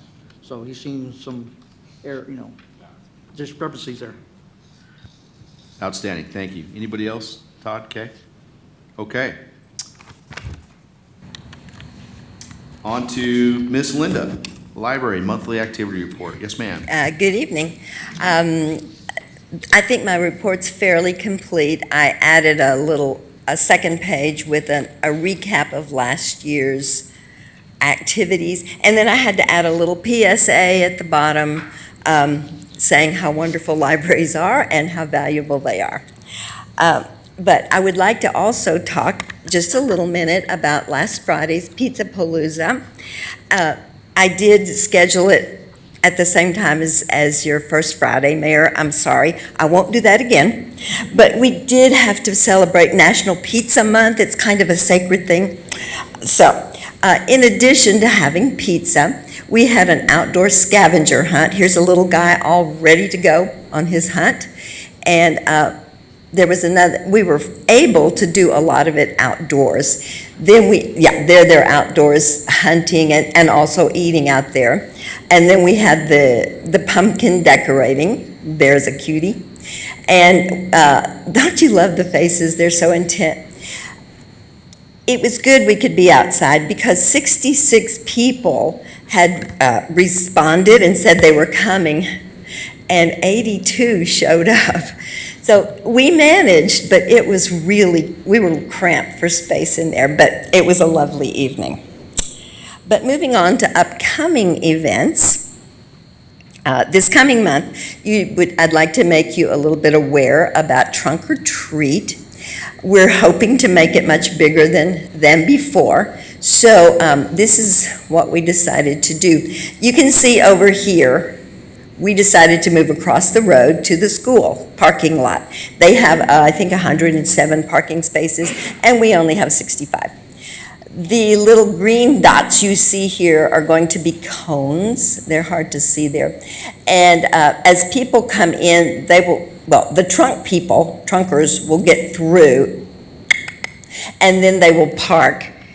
They were going to put the cones up. Attendees will come and they will park here and here. That will be one way, so that when they leave down here, they have to come up and around to get back out. Here we have a little haunted house. Some of our neighbors named Briones have, their daughter worked for a Halloween company in Corpus Christi. It went out of business and they bought everything that was left over. So they're going to set up a house, a little haunted house. They said they tried doing that in the neighborhood and only 2 children showed up. So it was a lot of work for nothing, for not much, I won't say nothing. We have over here, we have 2 food trucks. This is that other parking lot by the gym. This is the train depot. We have the barrel train, and we're going to add a hayride to that. And then you can see this is the route they will follow going around here. And that keeps them safer by having that a one-way road. So we're looking forward to a wonderful event, and all we need is a few more trunks. I really appreciate those of you who have signed up, that if, just tell a friend, tell them they just will get their quota of cuteness if they'll come and give out candy to these little guys. Do you have any questions about how this will work? No, ma'am. Our quota of cuteness. Yes. Love it. Yes. Thank you so much, Miss Linda. Thank Any you. questions for our wonderful librarian? All right. Thank you. On to item number 10, our city engineer project status reports. Mr. San, floor is yours, sir. Welcome. Thank you. Good evening. I'll be quick. There's not much change to my report from last month. So for the FM22 project, TxDOT, as Mr. Lockett mentioned earlier, they're extending the limits to the intersection, through the intersection of 3009. So our design is going to encompass that work as well. So I just need to put a cost estimate together and present it to the city administrator so we can have funding set for that portion. I think it's like an additional 600 feet potentially. It may be in the right of way, it may not be. I don't know until I can get a refined schematic from TxDOT. So once I get more information, I'll know more. So that's pretty much that. My update on the TxDOT project. For the wastewater project, the force main project is 100% complete. We have a final walkthrough tomorrow just to go through the punch list to make sure they addressed everything we caught after our final review. Once we do that, sign off on it, then we can release retainage and the project is done. So we're there with that project. So going to land development projects, there's really no update for those items, only that Pension Mark, the plat is going to planning and zoning October 12th. So they'll present at the Planning and Zoning Commission their preliminary plat. So, and that's the end of my report. Outstanding. Just like Nancy said, here come the plats, here come the requests. Thank you. Any questions or comments from council? To my right, to my left? Please. It's like I'm the only one asking questions here. Actually, I had a question already written down, was asking about the 3009, FM22 expansion crossing 3009, about, water lines, but you said you're looking at that already, so you took care of that one already in advance. The other one is on the wastewater project. What's the status on the ordinance? The ordinance is for the wastewater. We presented that. We just emailed it to Nancy. Okay, just now. Okay. So yeah, she should get it and pass it on to the legal team for review. Okay. It's not a final document. It's going to be a lot of going back and forth, making sure we got the correct language and ordinances and things of that nature. But yeah, we have to turn it over to the Great. Thank you, sir. Great questions. Todd? Okay. Okay. Thanks, Sam. Thank you. All right, on to item number 11, City Commission and Committee reports, recommendations, and possible actions. Ms. Karen, Planning and Zoning. Welcome. You have the floor. Good evening, council and mayor. Beginning this month, I'm taking over as chair for Planning and Zoning. It appears that Dr. Miller wants to be able to vote, so he's declined to serve one more year as chair. The new vice chair for this coming year is Commissioner Karim Jagaman, who, there he is in the audience. Very good. Okay, so other actions by Planning and Zoning in September. We had a special meeting on September 9th where Chair Miller, Commissioner Jagaman, and I rehearsed the draft zoning ordinance presentation to be given the following week on Tuesday, September 14th. The commission also discussed the public hearing for the same date. On September 14th, at the regular Planning and Zoning meeting, members of the commission gave a briefing and introduction to the new draft ordinance. The presentation was followed by a public hearing. We had 12 citizens that provided comments, and City Secretary Marissa Spencer read 3 more written comments that had been submitted. The commission discussed comments and questions throughout the public hearing. Based on some very good comments that we received, the commission decided not to go forward with the draft zoning ordinance to you this month. The P&Z Technical Committee met on September 29th to review specific sections of the draft as a result of the comments received during the public hearing. The revisions made to the draft ordinance during the technical session will be discussed with Planning and Zoning for their review and comments next Tuesday, October 12th. That concludes my report, unless you have any questions. Thank you, ma'am. Do we have any questions for our new chair, Planning and Zoning Commission? To my right, to my left. Jesse, here you go. Great job. What did you say? What? Just a comment? You just said good job? You're good? All right, great. You're off the hook. Kay. Yes, I just want to. Of course, Kay. Let's see, let me see how long I can. Let's see, Karen. Yeah. Thank you for accepting the chair position. Oh, not a problem. Since the chair, the previous chair decided he wanted to be able to vote. And then I thought, oh no, that means I can't vote now. Oh well. Should I leave this on? Okay, thank you very much. Thank you. Thanks for what you all do. All right, item 11B, the Quarry Commission. Yes, sir.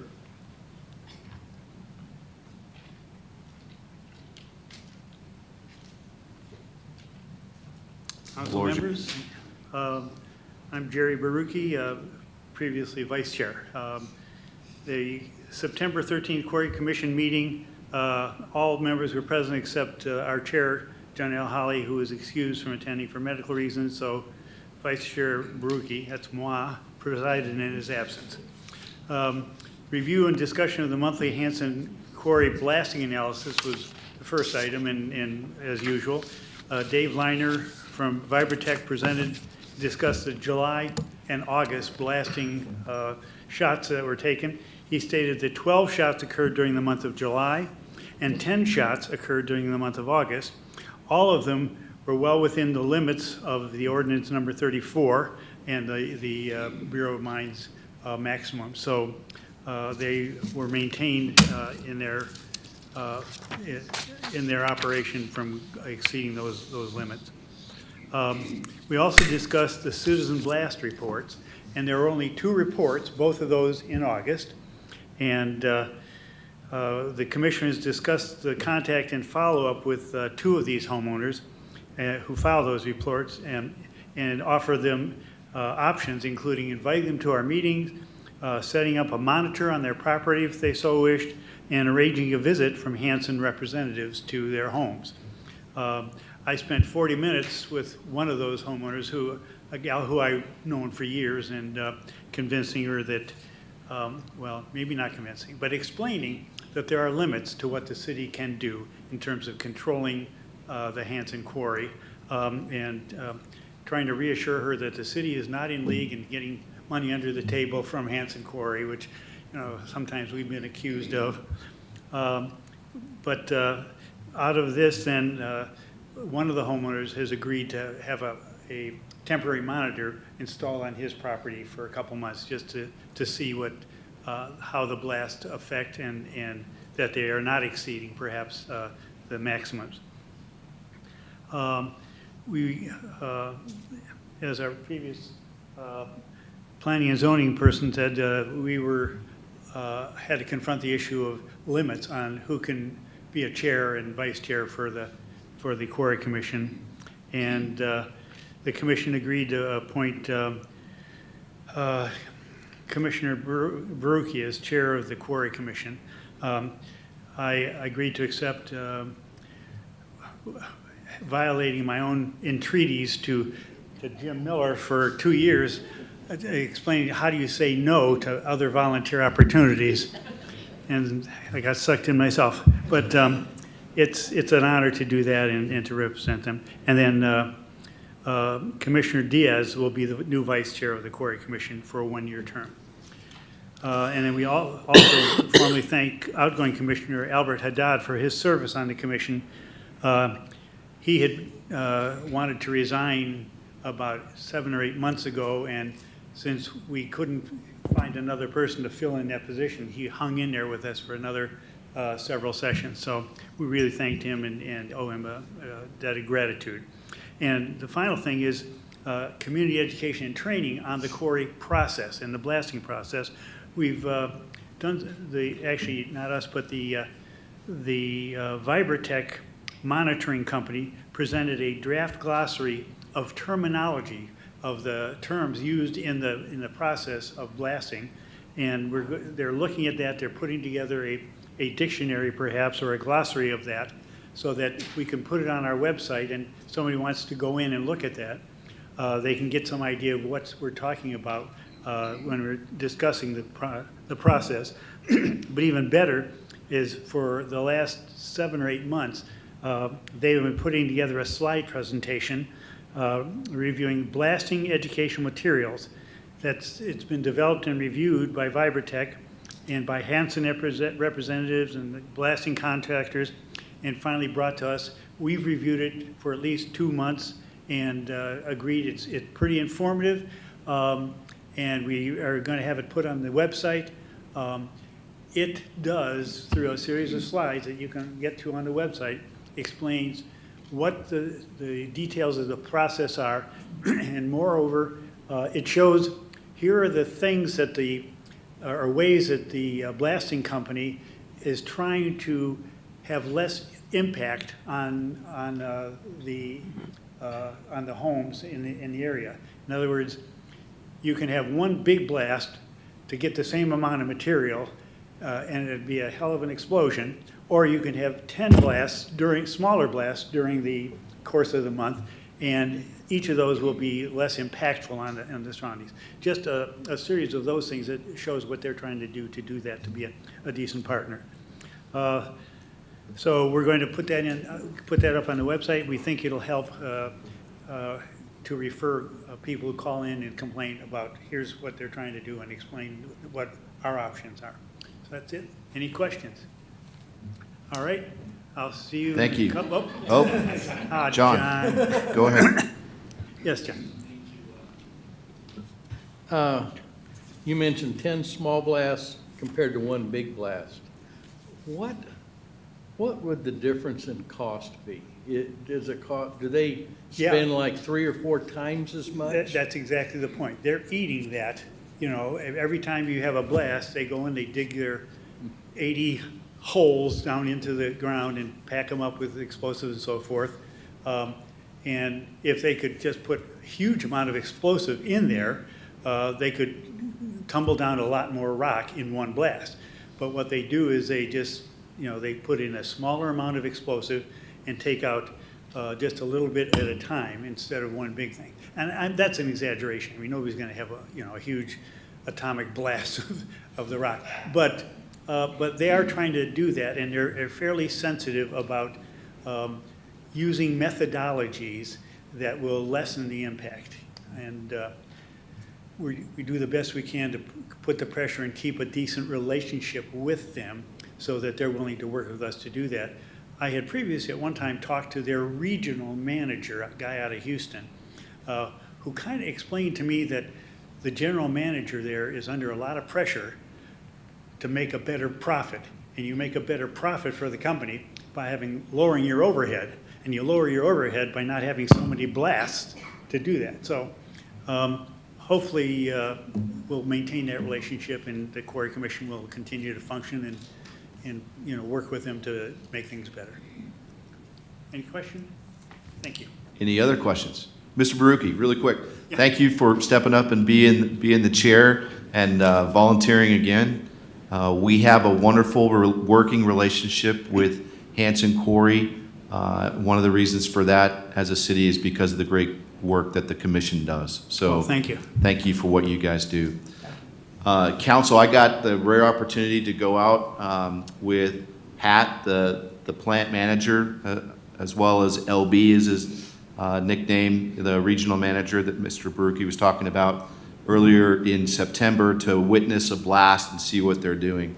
It's an impressive operation. John, to go further with that, your question and the answer, a big blast would be more profitable, but drilling up to 80 holes and then timing those explosions to send that shockwave to bring down rock and away from the city is one thing that they do to make that have a lesser impact upon the citizens, as well below the U.S. Bureau of Mines blasting regulations. So one thing that we want to do now as a city, and I want to do as your mayor, is get all of you out there to witness a blast and see the professional operation that it is. So, and we're going to set that up. So, yeah. Anything else? Great. Okay, on to the Water Commission.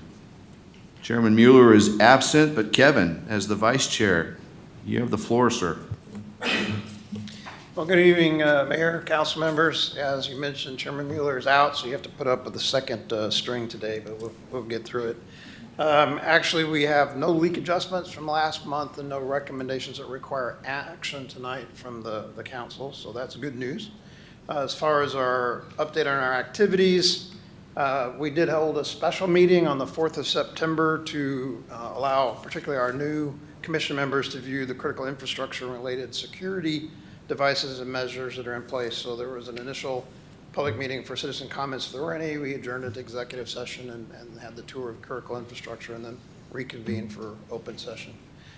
So no action items out of that meeting, but we gained a lot of information. I want to thank the Utilities Department for their time and effort in educating us. The regular meeting was on 28 September, and the biggest item out of there is the commission approved Chair Mueller and myself as vice chair for another year. Go team. So we will continue. And we also had some discussion and confirmed that, well, back up. If you recall, in the previous 2 years, the water rate setting process was overseen by the commission directly, and we came and presented you recommendations and went forward.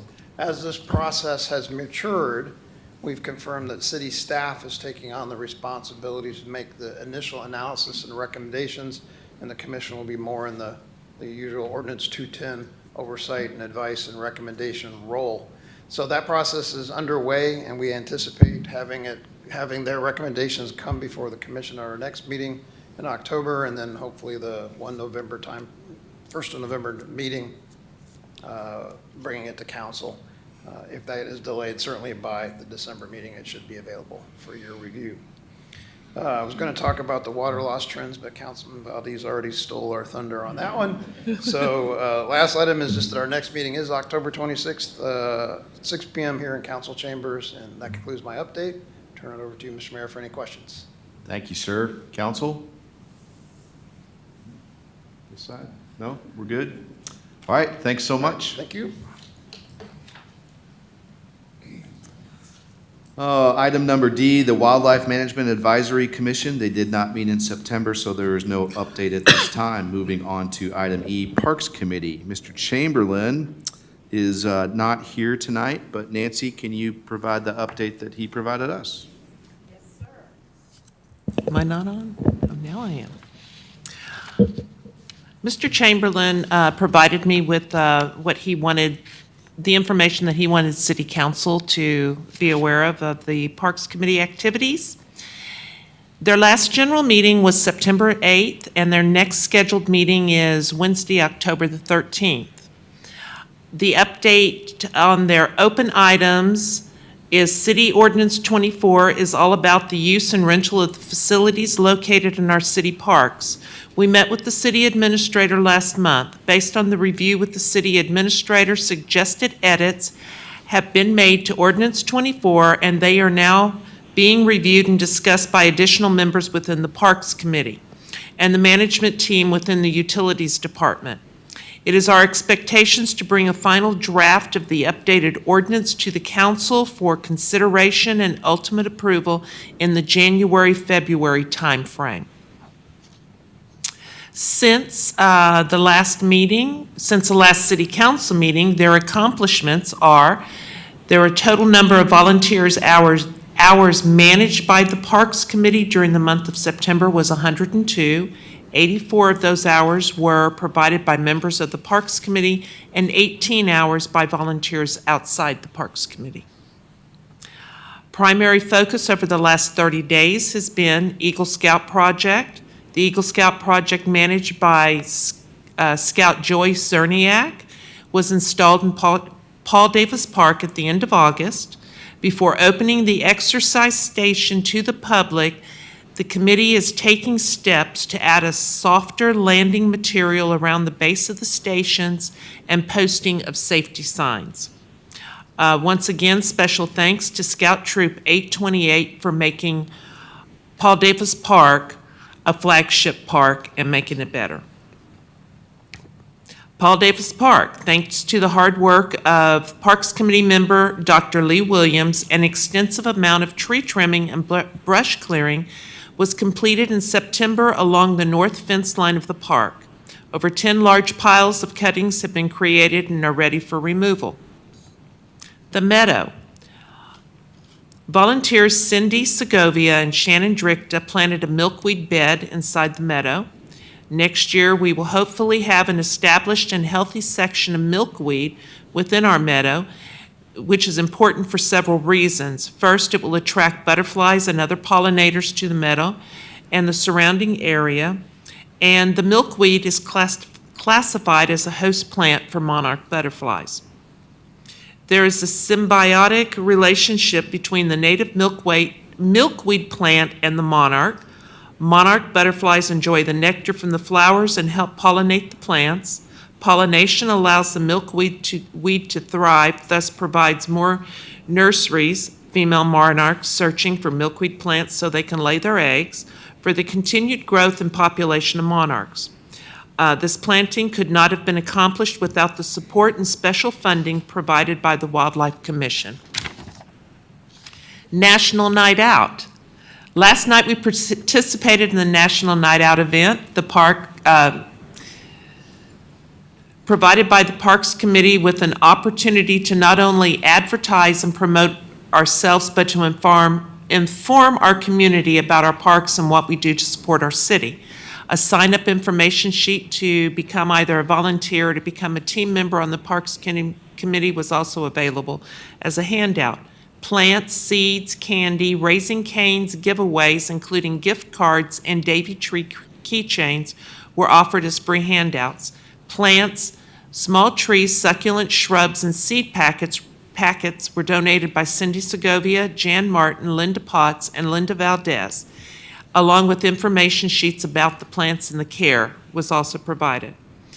Promoted pet registration flash sale, free 2022 pet registration cats and dogs, was organized by Councilwoman Kay Bauer. Continue working on our upcoming activities, Texas Arbor Day, Saturday, November 13th, and Christmas tree lighting, December 3rd. What is planned for the next 60 days? Continue work on Ordinance 24. Broadcast seeds to support and promote next year's blooming in the meadows. Winterize the meadow by laying down a layer of hay to cover as ground cover and fertilization. Open to the public the Eagle Scout Exercise Stations project installed by Scout Joey Cerniak. Complete final preparations. Dedication of Eagle Scout projects within the city. Continue tree trimming and clearing along the southeast side of the park. Removal of previous cuttings. Continue work on and host our next 2 key activities, Texas Arbor Day, Saturday morning, November 13th. This is a working project focused on planting trees and understory plants. General cleanup to ensure our flagship park stays clean and inviting. And then the Christmas tree lighting on Friday evening, December 3rd. If anyone on the council has any suggestions or wish to provide for either of the 2 upcoming activities, please reach out to anyone in the Parks Committee. Tri-chairs, Dr. Jim Miller, Linda Potts, or Rod Chamberlain. Wow. Thanks, Nancy. Thank you, Rod. Outstanding work. All right, on to item number F, Volunteer Garden Ridge. Nancy, you still are on deck. Yes, I am. Okay. September saw 254 volunteer hours within the city. 6.5 of those hours were for bill stuffing. The library had 110 hours. The Parks Committee had a total of 102.5 hours, 84 which were Parks Committee and 18 by non-members. And Families of Garden Ridge had 35 volunteer hours. It was a busy month, lots of volunteer work. Thanks, Nancy, and thank you to all of our volunteers out there that we could not do this without you. And I know we ask a lot of you. Thanks. All right, that concludes item 11. Item 12, approvals and authorizations. The following items are for discussion, consideration, and action. 12A, resolution number 482-10-2021, a resolution of the City Council of the City of Garden Ridge, Texas, designating the City of Garden Ridge as a Purple Heart City. Ms. Linda, I'll ask you if you could to explain this. Okay, I'll be happy to. Do we need to read the resolution for the record? No, I think everybody's time you can just talk to it. Okay. This is your idea. So. Well, actually, Kat came to me and she said she had seen some of these, and what did I think about? Wouldn't it be a good idea for Garden Ridge to be a Purple Heart City? And I was all over that. I love our veterans and want to honor them in any way that I can. So I contacted the Military Order of the Purple Heart Alamo Chapter 1836.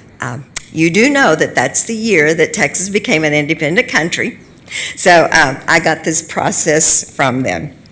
You can see from the resolution the basic reasons that we want to designate Garden Ridge as a Purple Heart City. Our admiration for the military, especially those who put themselves in harm's way, and where the Purple Heart medal came from. Maybe some of you didn't realize it's such an old institutional medal. We are really indebted to the many Purple Heart recipients for the freedoms that we enjoy more than any other nation in the world. How wonderful it is that we live in a country where we can practice freedom of speech, freedom of where we work, freedom to disagree or agree with our government, to travel around, and we owe it all to our brave servicemen and women. One man who is a recipient of the Purple Heart, his name is Micah Wright, said that Purple Heart cities resemble an American tradition of grit. It's a history in which we stand together, regardless of the adversity at hand. With an engraving of George Washington in Continental uniform, this medal was meant to remind us of great strength and fortitude. For each battle we fight, Purple Hearts are earned. Despite the threat of being wounded, we still muster the courage to fight again. So if you pass this resolution, I will send it to the Alamo chapter, and then it would need to be presented here, I guess, back in November, we hope, as a proclamation. And some of the people from that chapter would like to be present that night. So they will provide us with the signs, but we have to pay for the installation. So it's going to be up to you how many we have. I thought 4 because there are 4 main ways into Garden Ridge. Our signs will be free, but the installation does cost quite a little bit. So about between $300 and $400 each. So that's what Stephen said. So that's up to you to decide. I think we'll be okay. Yay. Thank you, Miss Linda. That was very, very well presented, and thank you, Miss Kat, for having the great idea. Watch how fast this goes. Do we have any questions for council, for Miss Linda or anybody? Can I have a motion to approve? Move to approve. I have a motion to approve. Can I have a second? Second. Do I have any further discussion? Call it to a vote. All in favor? Aye. Any opposed? Resolution passes. Thank you, Miss Linda. Thank you, Kat. Great job, council. All right, on to, we look forward to putting those signs up. We look forward, Miss Linda, to meeting the Alamo chapter. They're always welcome here. Item 12B, resolution number 483-10, 2021, a resolution of the City Council of the City of Garden Ridge, Texas, authorizing the execution of a loan agreement from the State Infrastructure Bank, authorizing the city administrator to act on behalf of the City of Garden Ridge in all matters relating to the loan agreement. Nancy, you're on deck. Go ahead. Thank you, Mayor.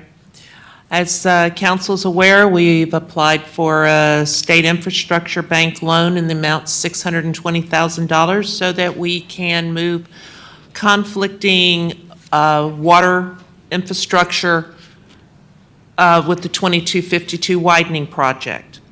It looks like funding is right around the corner and could potentially be before our November council meeting. So what you're being presented with tonight is a resolution that would authorize me as city administrator to execute all the loan agreement documents so that we can receive that funding and go on and start moving towards finishing the design of the project and start moving towards bidding and getting our infrastructure moved on 2252.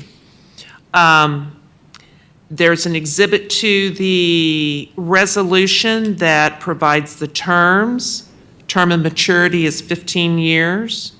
There is 0% interest until December 31st of 2022, and after that, for the remaining portion of the loan, the interest rate is 1.34%. Again, it is for the widening of 2252. The loan will be paid back through water fund revenues.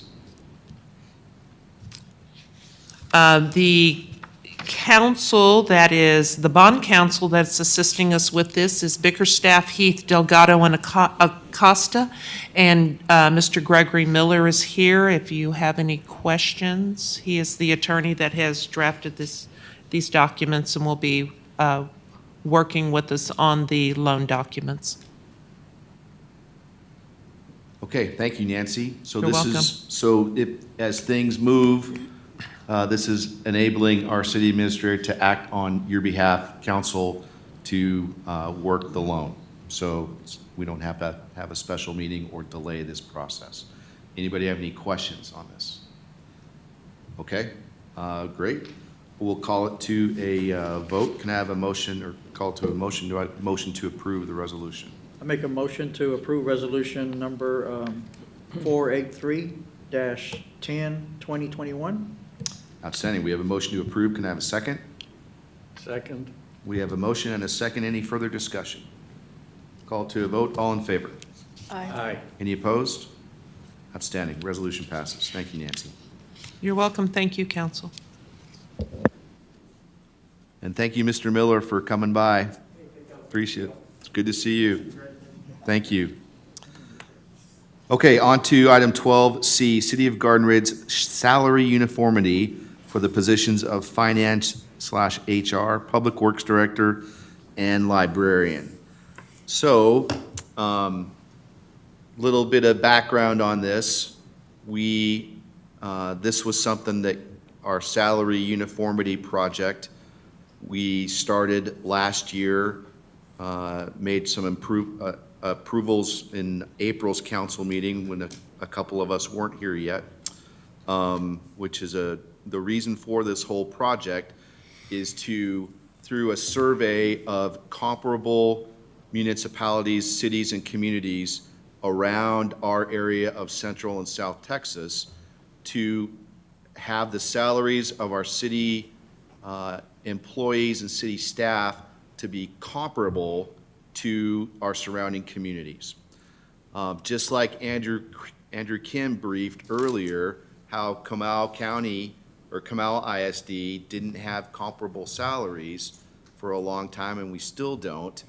This is City of Garden Ridge, an effort to make those salaries competitive and comparable to surrounding communities. The reason we want to do this is to incentivize our staff to continue the great work that they're doing and not necessarily seek employment elsewhere where another municipality has a higher, or another organization has a higher salary for a comparable amount of work. So we have done that. We are still lagging behind in most of those positions. So, and remember, council, we approved that when we went through the budget. We said yes to those salaries, and we also said yes to some other things going through fiscal '22 for our city employees, like a 3% cost of living allowance. We had 2 weeks ago, coming up to the new fiscal year, we had $15,000 become available in our city payroll. That money is from the position, the difference in salary between Knack Cox, who retired after 21 years of service, and the employee coming in to replace that position. The reason there's a difference in salary is strictly based on experience. Knack had 21 years. The new officer doesn't have that much of experience. So that payroll for fiscal '22, that $15,000 comes back to us, and we needed to execute that with a plan. What I had, or what we agreed to as far as a discussion with our city administrator and finance and HR, is let's continue to distribute that $15,000 to some of those positions to make them more equitable and more competitive with other municipalities. So it incentivizes our wonderful city employees and staff. The other thing it does is helps us when somebody moves, somebody seeks another job, somebody retires, that we don't have to actively as much seek out professionals to replace our professionals. They come to us because we have comparable salaries out there given the size of the city. So this is a good thing. And this is what will help keep Garden Ridge running as a city when turnover happens, and turnover is gonna happen. So what I authorized, if you wanna go to another slide, this is stuff we already know that we've already seen. Keep going. And this is the difference. So what I said, hey, let's execute this, was distributing that $15,000 specifically to our dual-hatted finance HR position to bring that salary up a little bit. It's still 2.5% below what the average should be from our surveys. It also went to the Public Works Director for about $5,000 of it. That's still 1.6% below where we'd like it to be. And then also to our Library Director, which is still now comparable, but it's still a full percentage below where it probably should be. The way I don't want you to look at this is that, hey, these individuals got raises this year. Don't think of it that way, even though they occupy the position that has a salary increase. Think of it as making these positions and those annual salaries more comparable and competitive to help us keep the city running when turnover happens, which it will. So, I didn't have Karen brief this or Nancy because I wanted you to hear this one from me. The reason we needed to execute it was because we were coming up on the new fiscal year. We needed to allocate those funds. We will take a hard look as a council when it's budget season next late spring, early summer to look at these salaries. We're going to have a lean budget again next year. We have a very lean but balanced budget this year. I see the same lean but balanced budget happening for fiscal '23. And that's going to be the case until we have more income coming in. So, but we'll take a hard look at that 3% cost of living allowance to make sure that's still equitable and affordable, and we'll continue to look at those salaries. So, with that being said, does anybody have questions for me and or finance and or our administrator? No? Okay. What do we need to do with this? We need to approve it with the motion. So if you guys don't have any question, I would ask that someone move to approve. I do have some comments, though. Okay, go ahead. You know what? I'm probably the only one that has been here and worked in corporate America on this council. I have over 40 years' experience in working for a global chemical company, and at one time had 120,000 employees, top 10 in the Forbes 100 largest companies. And so I think I bring uniqueness to this council with that experience. I've had experience with salary, administration, budget preparation, project management, operating excellence. And when I see this, I know we're trying to get to targets, and I agree with the plan to try to be competitive with our cities and bring our salaries up. And so I support that. It's the process to get here, and I appreciate what you're saying, that we need to really take a hard look on this, how we do it next year, and I really want to have a process in place for next year. The biggest issue I have is, and I'll be run out, the Public Works Director. He's only been this joint job for 3 months. And for him to take a big jump like that is what concerns me, because I think he needs more time. We didn't give him a probation. He wasn't on probation because he went into a new job. But, I think we ought to revisit his in about 6 months, in my opinion. But that's my thoughts, and I'd be interested in hear what others think. So, thank you. No, thank you. Can I address your question? Sure. With my thoughts? So again, I'd like us not to think of it as a raise for Steven Steinmetz. I want us to think of it as a raise in that annual salary of that position, which is not just the Public Works Director, but he's also the manager of our city water system, which is critical for us.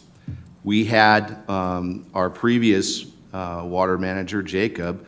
One of the reasons that he left the position was because that was a significantly higher salary. It's a little bit different job, but his water experience is what got him hired. So, and he left because it was a significantly higher income for him. So we need to make sure that we incentivize the person in that position, our Public Works Director, and the person that's managing directly our water company, since that is half of our annual budget of nearly $5 million. So that's my thought process on that. I completely agree with you, Jesse, that we should fine-tune this process and take a good hard look at it and bring your 40 years of corporate America knowledge to the council to help out with that. So I appreciate your comments. Thank you. Todd? Okay. Okay, with that being said. Just thank you for listening. Yes, sir. No, thank you. Those were great inputs. With that being said, can I have a motion to approve?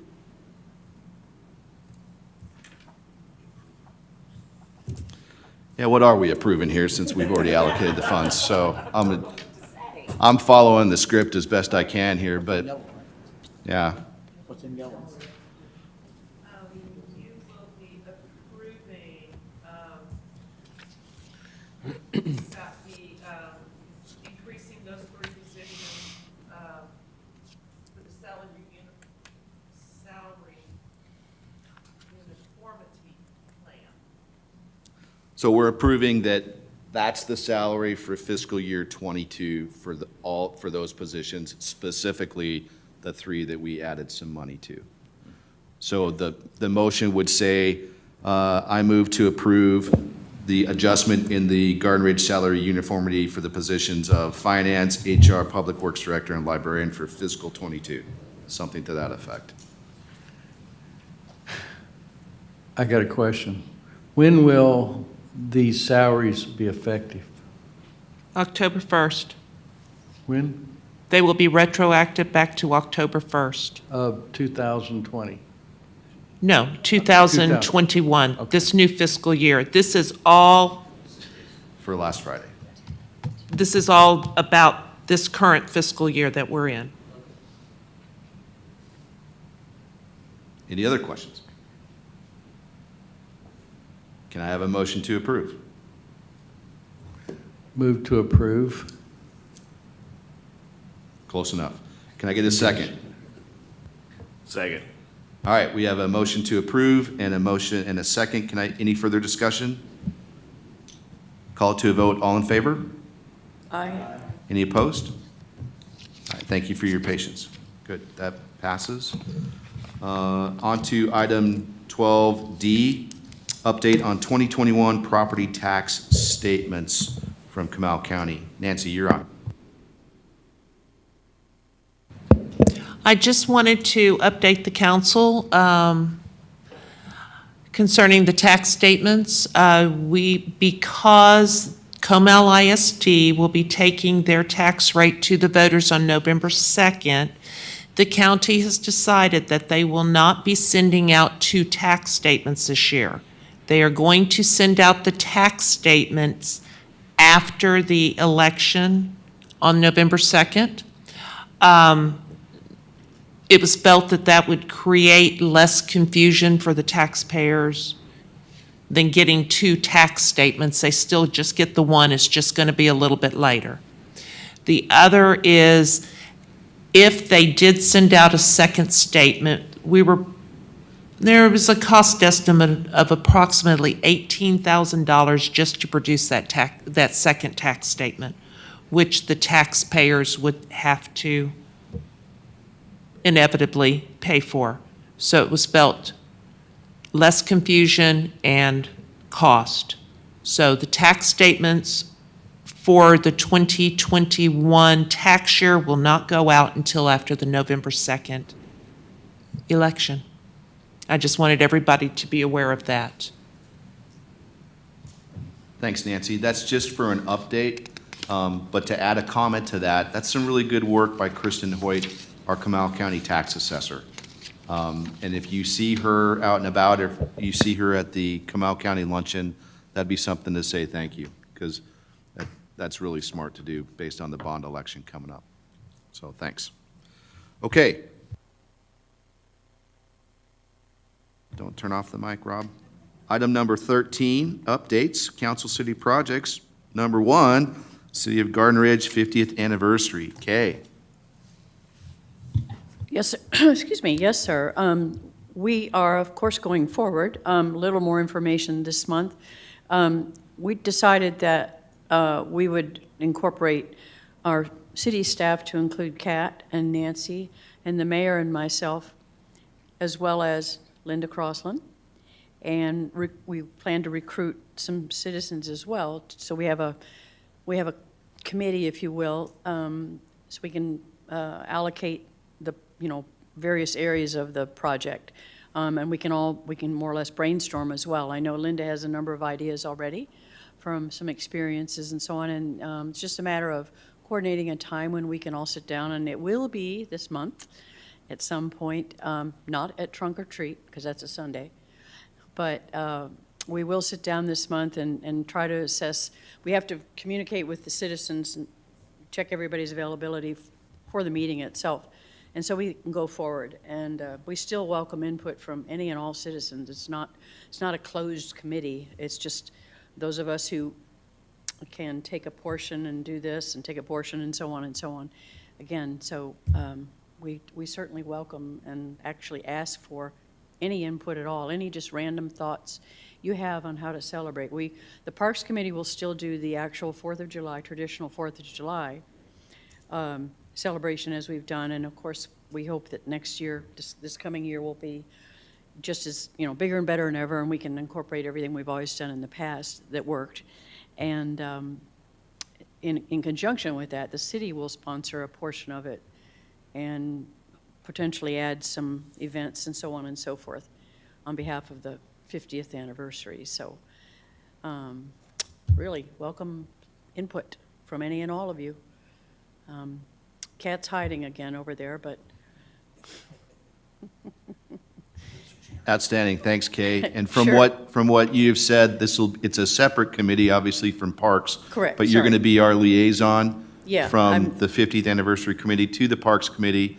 They've got the 4th of July celebration like they have every year, and we will augment that with specific 50th Anniversary party I stuff. think that's what I said. Perfect. Great work. Thank you. That's pretty much what I said, but Anybody have questions or comments or inputs on that right now? Outstanding. Kay, you're still on deck with the pet registration for National Night Out. That was last night. correct. We had fun. We created a flash sale, if you will, if those of you know what that is, sort of an instantaneous thing, and we hope to do some more online with the city secretaries and assistant city secretaries' help. We use the standard form that you can get online or either in person for pet registration, which of course we encourage and pretty much mandate every year. But as a way of asking our owners, please register your pets. We're not putting tracking devices in them or anything like that. It's just a way of, if they are found, our community is really good about rescuing and trying to help each other with our pets, whether they be cats or dogs, so that they can go home faster. That's kind of our slogan. They can go home faster. So we handed out a special form, and with the help of Shannon as well, she created some really adorable posters, signage, I should say, that we put up on the table to catch people's attention, and we got a number of compliments on that, and I tend to tell Shannon that when I see her next. But the form itself entitles anyone who picked it up last night. It was a one-time offer. It's coded, it's stamped special. Beginning December 1st and through January, they can take that form in with their traditional paperwork and register their pets, any number of them that they have that are legal, cats and dogs, and they will be entitled to free registration for all of next year, which is a $10 per pet bonus. And I discussed this, of course, with the mayor before because if we get 15 people to come in, that's $150 out of the city's pocket, so to speak. But we feel like it's a good investment to try to get more people to register and register their pets. Whether you've registered in the past, which I had to clarify that with some people, whether you've registered in the past or you registered, say, in June, no, you just don't worry about it. Just come in January, or December, actually, because we wait till December because that's when we should have the tags available. And anyways, I think it was successful. We handed out at least 20 forms. Doesn't sound like a lot, but at least 20. And again, we hope to have a flash sale maybe later on, depending on what the staff agrees to. Outstanding. Thank you, Kay. I know I saw Dr. Miller and Linda working that desk too, so. Right. Linda Valdez, sorry. Right. So thanks for everything you did. It's a great idea. I appreciate you running. We all appreciate you running with it. Sure. Anybody have anything for Kay in that process? Great. Outstanding. Thank you. That'll move on to item number 14, future agenda items. Does anybody want to put something on next month's agenda? To the right? To the left? Nope. Moving on. Go. Yes. Good question. Okay, Now proceeding on to item number 15, citizen comment period.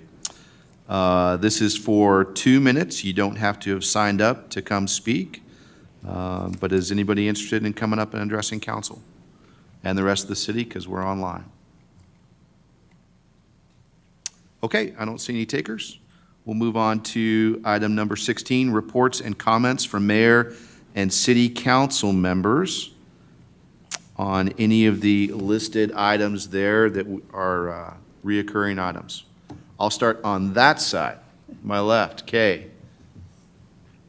No, sir. Todd. Jesse. Yes. Go. Garden Ridge Citizen Police Academy Alumni Association. Appreciate Chief bringing up the car show. I want to add a few more comments on that. The car show is October 23rd, 8 o'clock to 4 p.m. in the event center, in the community event center. Appreciate our Garden Ridge Living Magazine for the article on the car show. That was very thankful to Debbie Weber there for that. We have vendors in the community center. We also have a silent auction. So for, while the men are out there, looking at cars, the women can be in shopping or bidding things, but also want the men to come out and bid on the auction items. There's a lot of things for cars too. So we also have, I think the quarry's donating a dump truck of rock. So good item there to bid on. There'll be hamburgers, hot dogs, things like that to eat. So come on out. All proceeds, 100% of the proceeds go to the police department, the Garden Ridge Police Department, and also the 100 Club of Comal County. So thank you. Thanks, Jesse. Lisa? I've got. John? Hang on a sec, Kay. John? Only thing I can say is, I can't wait to bring my wife out to see the cars. Thank you. Kay, you had something. John stole my thunder. There I was you going to go.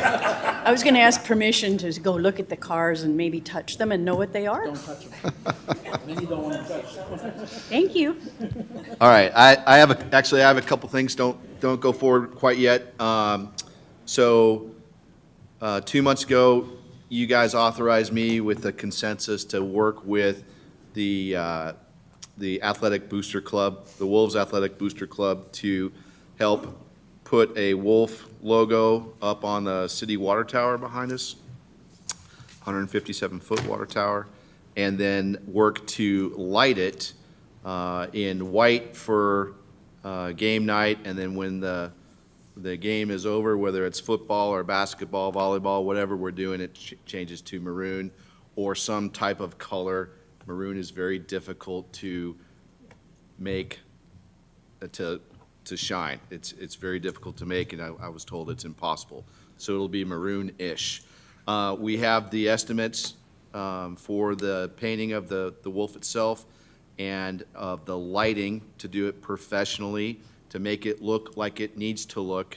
It'll be most likely 2 lights on a couple of 40-foot poles behind, right behind our community center, pointed right up at the wolf head that you can see, that you'll be able to see right from the stadium.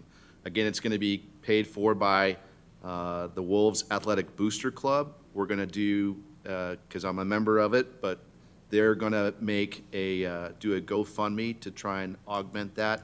The lighting came in a little bit higher than we thought, came in at $14,000 or so. We thought it was going to be a little bit less than that, but the whole project could be done for less than $30,000. So just giving you an update on that. Hopefully you're still happy about that, and go Wolves. We're really happy about that, and the school's really happy about that. And thank you to the Families of Garden Ridge Adopt a Highway program. Again, 35 volunteer hours. There were only 8 to 9 of us out there at September's event, but we somehow managed in a little over 3 hours, some were a little bit longer, to cover both sides of 2252 from 3009 all the way down to Marbach, which totals out to 4 miles. So, and I always have to send a shout out to Miss Linda Potts, who's always out there, Maggie Pelzinski, who's always out there, Lisa Richter and Bailey and Bruce. Bruce Phillips is always out there helping us out, so thanks so much. And that's, Northeast Partnership. I would love to have a bigger table of us at next Thursday's lunch at Olympic Hills Country Club. So Jesse and I, we went as representing the city of Garden Ridge last month, and we both won door prizes, right? Yes, sir. So we had 100% Garden Ridge average for winning, and I want to keep that going. So Good prizes, too. they were great prizes. Great prizes. So I'd love, obviously you don't have to go, but I'd love to have as many of us there as possible. So just think about that next Thursday. Okay, now I'm done. Thank you. Anybody have anything else? Sweet. Okay, yep, go. What time does the Northeast Partnership start? 11:30. 11:30 at Olympia Hills. Yes, sir. See you there. I sent out the invitation today. Okay. Ooh. Big turnout. Come on, Todd. All the cool people are going to be there. Okay. Next Thursday. 11:30. All right. Continuing on. Stay in control.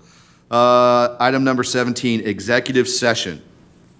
City Council will recess its open meeting and reconvene in executive session. A, pursuant to Texas Government Code Section 551.0711 and 551.0712, consultation with attorney, and 551.072, deliberations about real property. We will be not doing anything with item number 1 nor item number 3. We will discuss item number 2, which is to receive legal advice on Texas opioid settlement participation documents. All right. With that being said, we will take let's take 10 minutes so we can talk to people. 10-minute break. We'll reconvene at 9:02 in executive session.